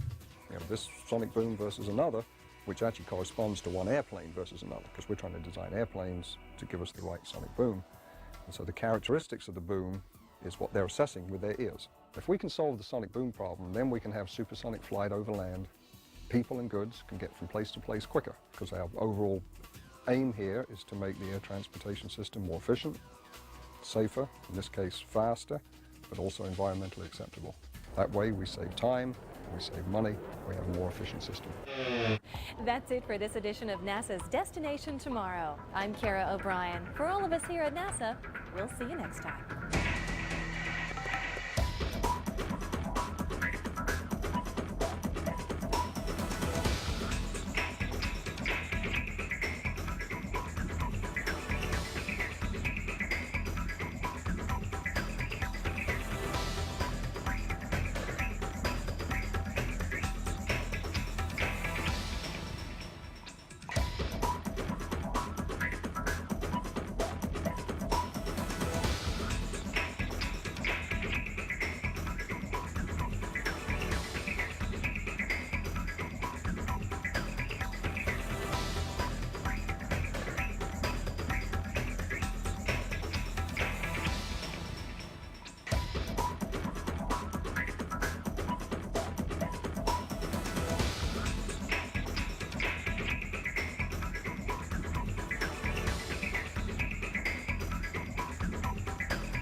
Here on Earth, we're used to seeing feathers drift gently to the ground. On the other hand, plummet is probably a better word to describe a falling hammer. They fall at different rates here on Earth because the feather has a small mass compared to its surface area, while the hammer has a larger mass to surface area ratio. It takes a while for the feather to push air molecules out of the way during its fall. The hammer can push them out of the way and therefore fall much faster. Now, what if you could get rid of those air molecules? That's what a vacuum is. It's the absence of matter. It's a void. Zilch, nothing, nada. You can't actually see what a vacuum looks like, but you can see how objects behave in a vacuum. Let's go to the moon, where a near-perfect vacuum surrounds the surface, and see what happens with our hammer and feather. As they drop, the moon's gravity pulls them both in at the same rate of acceleration.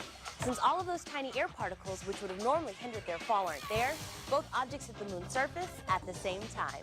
Discover more at nasa.gov. From Solar Trek to Future Tech, from Undersea and HST to MSL's Curiosity, from SLS and Special Tests to super voids and asteroids, from Commercial Crew to our R2. Stay wedded to where we're headed. This week at NASA. Daily on NASA TV. Always on YouTube and nasa.gov.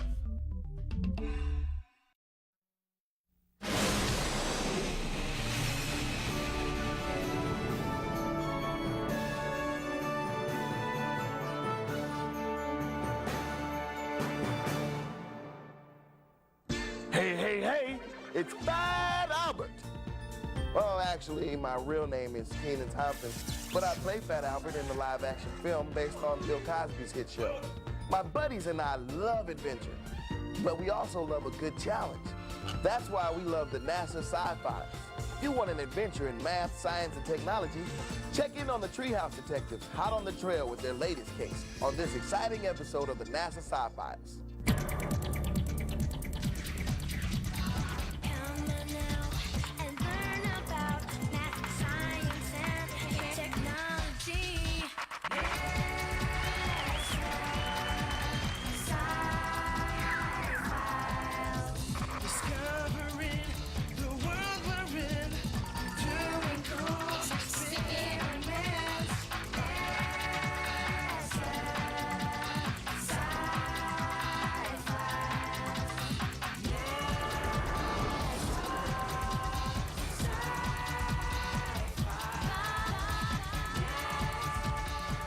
sure to look for the answers to the following questions.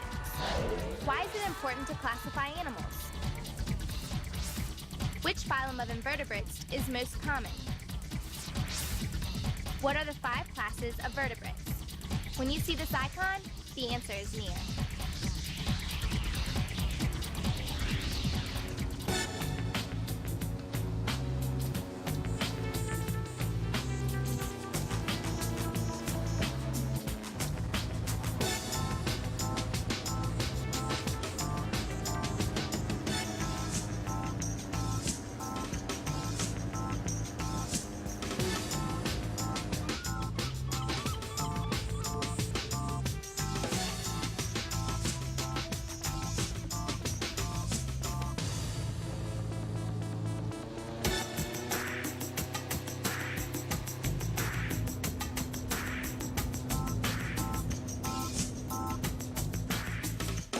What an awesome ride. Riding across the water at top speeds, checking out nature, and the wildlife was amazing. Right, amazing. Come on, Catherine. That has to rank up there as one of the coolest. You're right. It was cool, but... But what? I've been thinking. Remember when we were out on the boat and we stopped to examine some of the plant life under the water? Well, I turned around to see this bird fall from the sky. I followed it down only to see another bird flailing around in the water, obviously hurt. I mentioned it to our guide, and he said that on a preserve, they don't usually rescue or help animals under stress from natural causes. There are no traps or anything there, so the bird probably had been attacked by a predator, but had gotten away. They don't interfere. I don't know. It just seems like there's something that we can do to help. Well, we are talking about nature. I'm not sure we can help every animal. True, but I wonder what we can do. Kaylee might be able to help. She's the expert on nature and animals. She probably doesn't have time. I think she's working on some kind of project. I have an idea, but it's going to require everyone's help and Jacob's backyard. Jacob might be hard to convince. I don't know. Beneath his harsh exterior lies a truly compassionate nature lover. Really? Okay, so I'm exaggerating, but I'm sure I'll help. Let's contact the others.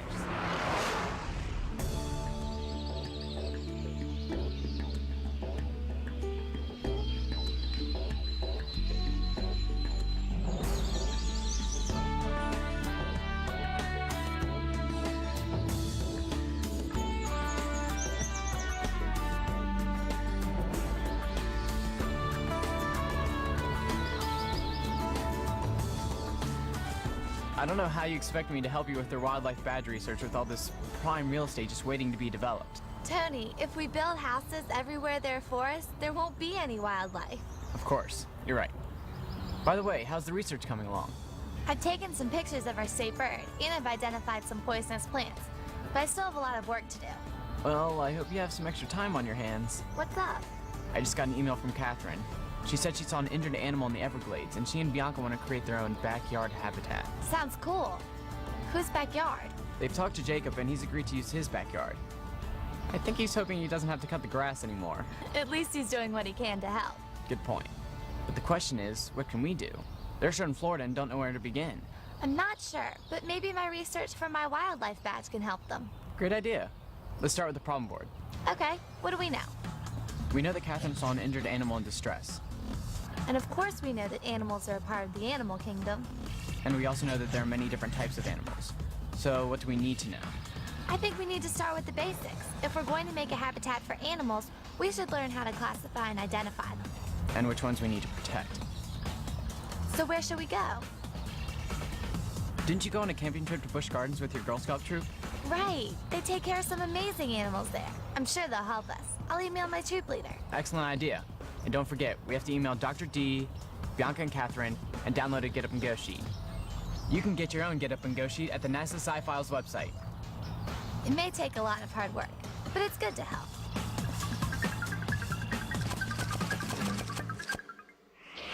I'm here at Busch Gardens in Williamsburg, Virginia, to talk with their zoological manager, Mr. Rob Yorty.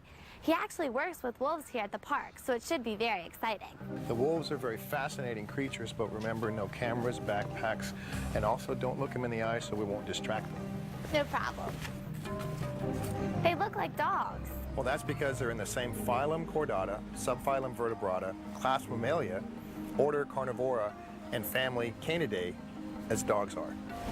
Could you repeat that? Well, actually, in your email, you requested information on how to classify animals, and that is the classification for wolves. But maybe we should start at the beginning. That sounds like a good idea. We know that there are two main kingdoms, plants and animals, but we need to learn more about how animals are classified. Just like for plants, scientists use a classification system for animals. The animal kingdom is divided into smaller groups. The largest group within a kingdom is a phylum. Phyla are divided into classes. Classes are divided into smaller and smaller groups. The smallest group is the species. Why is it important to classify animals? By classifying animals, we can give each organism a unique, scientifically accepted name, which avoids confusion. Why can't you just call a dog a dog? Well, an animal's common name can vary within languages, also within regions, even in the same country. Here in the U.S., the mountain lion is also called the panther, the cougar, or the puma. It's known as a cat of many names. So how do animals get their names? Well, scientists look at specific characteristics of each organism to divide them into groups. The animal kingdom is divided into two specific groups, vertebrates and invertebrates. How are they different? Vertebrates are animals with a backbone or spinal column. Invertebrates are not. I have a backbone. I must be a vertebrate. Yes, you are. About 5% of animals are vertebrates and are categorized into classes according to their traits. Vertebrates include fish, amphibians, reptiles, birds, and mammals. Wow, only 5%? Does that mean the other 95% are invertebrates? That's correct. The invertebrate phyla consists of many different species of worms, insects, sponges, and even microscopic organisms. If I were to find an animal in my backyard that I didn't recognize, how could I identify it? Well, one way that scientists use to identify an animal is through the use of a dichotomous key. Dichotomous key? I'm not sure I understand. Dichotomous means separated into two parts. Dichotomous key is a method used to identify an object by giving a specific set of choices all the way down to the object's name, or in this case, an animal. How does it work? You start out with two characteristics. After choosing the first characteristic, you are given two more to choose from. You keep making choices until you classify the animal. If you're looking at an animal, the first set of characteristics would be backbone or no backbone. And if it has a backbone, then you would keep looking at other characteristics to narrow it down. Exactly. Like the gray wolf, you would start out with backbone or no backbone. You would choose backbone. The next set of choices would be fur or feathers. You would choose fur. Go down to the next set would be long canine teeth or short canine teeth. You would choose long canine teeth and eventually get down to the gray wolf classification. They're really beautiful. The gray wolf used to be endangered in the United States due to overhunting and the loss of habitat, but through conservation efforts it is now considered threatened. It is the largest of the canid species and has the largest range of any land mammal with the exception of humans. They are pack hunters and usually feed on mammals larger than themselves, including caribou, elk, and deer. They also have a very distinctive howl. You're lucky to have such cool animals here at the park. We're thrilled, and Busch Gardens Williamsburg is committed to the conservation of all animals. We have lots of different animals in our park to help teach our guests about their habitats, behaviors, the animal status in the wild, and what needs to be done to help the environment. Seeing an animal up close and personal really does make a difference. Just wait till you see the show.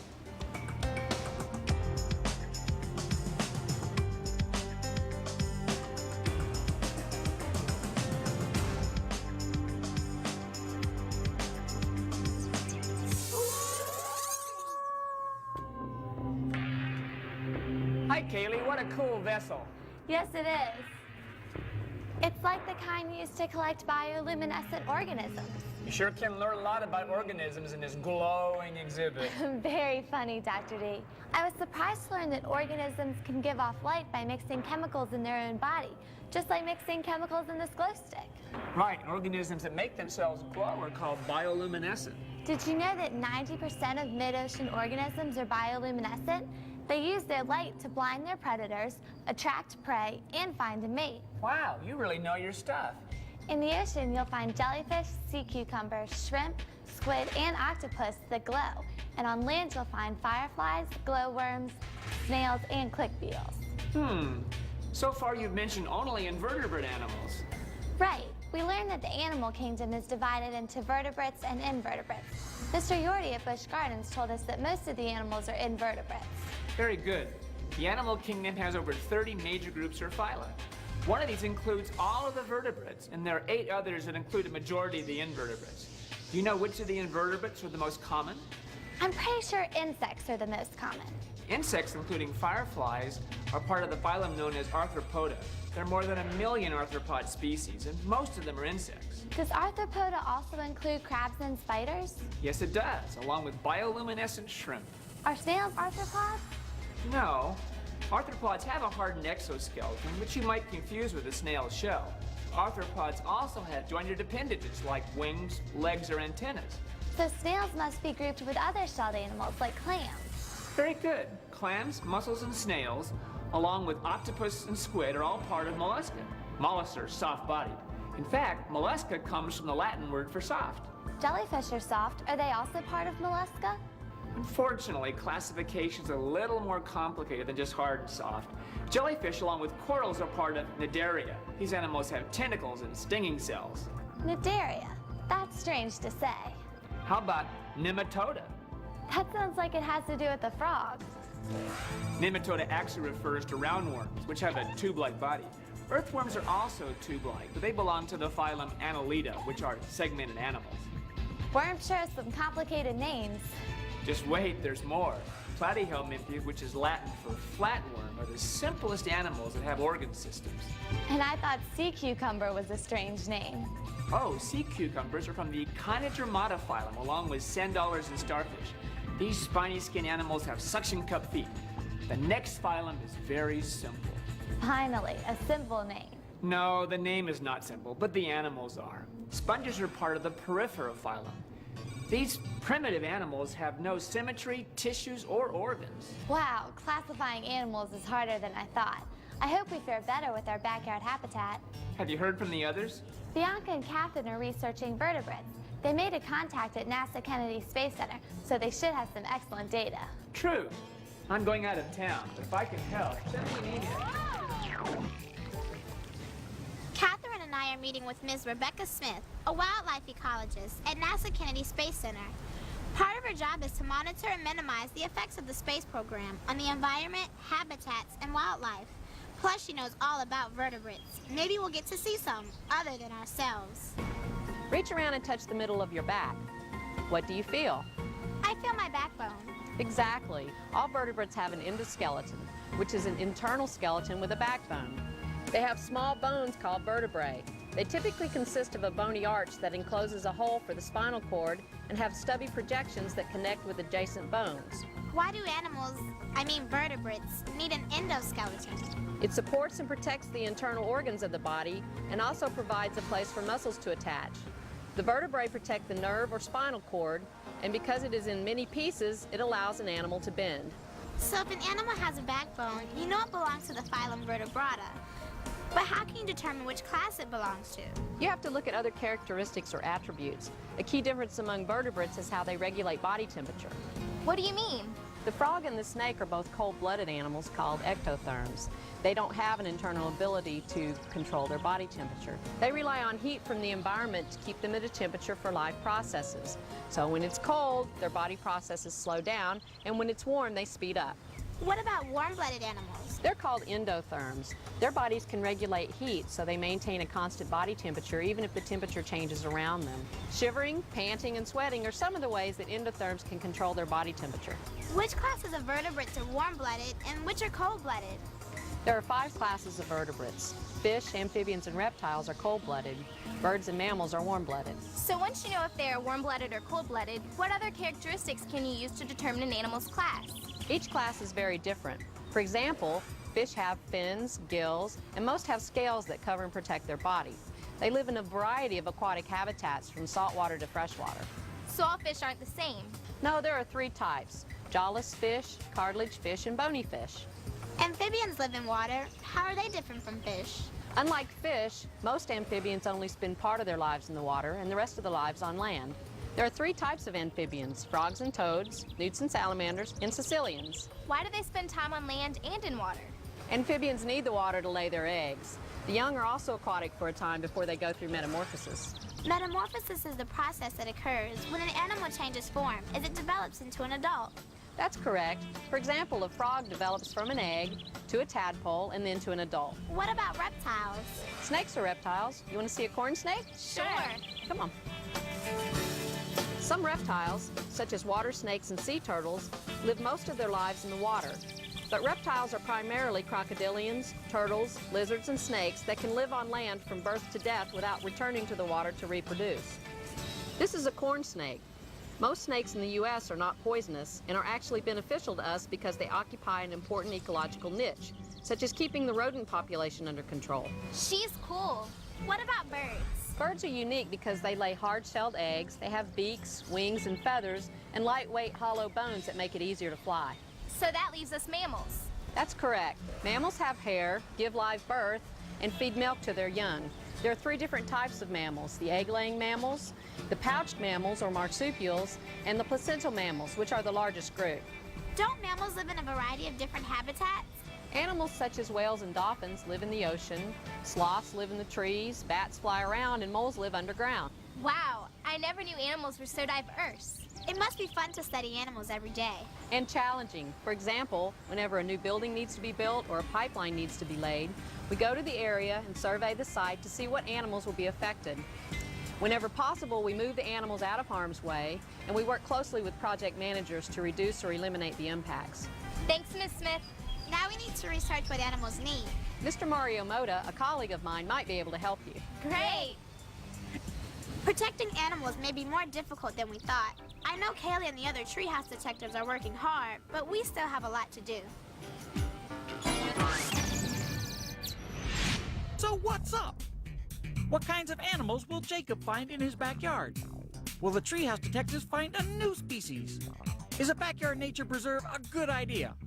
Find out in the next exciting chapter of The Case of the Zany Animal Antics. Be sure to look for the answers to the following questions. What are the basic needs of animals? What are the 3 basic reasons animals migrate? What is different between mitosis and meiosis? Why is it important for a species to have genetic diversity? You're not going to believe it, but it's all right here. With proper planning and maintenance, you can create your own backyard preserve, or habitat. That's amazing. And if you follow their guidelines, you can actually have your backyard officially recognized. How'd you find out about all this? I have a friend who deals strictly with agricultural stocks. I gave him a few leads on some farm equipment companies, and he gave me the scoop on backyard habitats. Cool. So, is everybody helping out? All the treehouse detectives are pitching in. Catherine and Bianca are down at NASA Kennedy in Florida, and RJ's at Adventure Camp at Busch Gardens in Tampa. We certainly have a great team. Well, we haven't officially heard from RJ yet, but Dr. D's going to talk to him down in Florida. And of course, NASA is a big resource. Yes, they are. In fact, Catherine and Bianca are supposed to talk to Mr. Mario Moda there today. I hope they remember to download their Get Up and Go sheets. You can download your own Get Up and Go sheet at the NASA Sci-Files website. Miss Smith was right. Mr. Mario Moda agreed to meet with us about animals. He is a wildlife biologist working with sea turtles here at NASA Kennedy Space Center. We hope to learn more about basic needs of animals, and if we're lucky, we may find a sea turtle nest on the beach. Well, an animal's basic needs are pretty simple. They need food, water, shelter, and another mate so they can reproduce. That sounds simple enough. But how do you know what kind of food animals need? Depends on the species, but no matter what kind of animal it is, you gotta make sure you have a healthy food chain.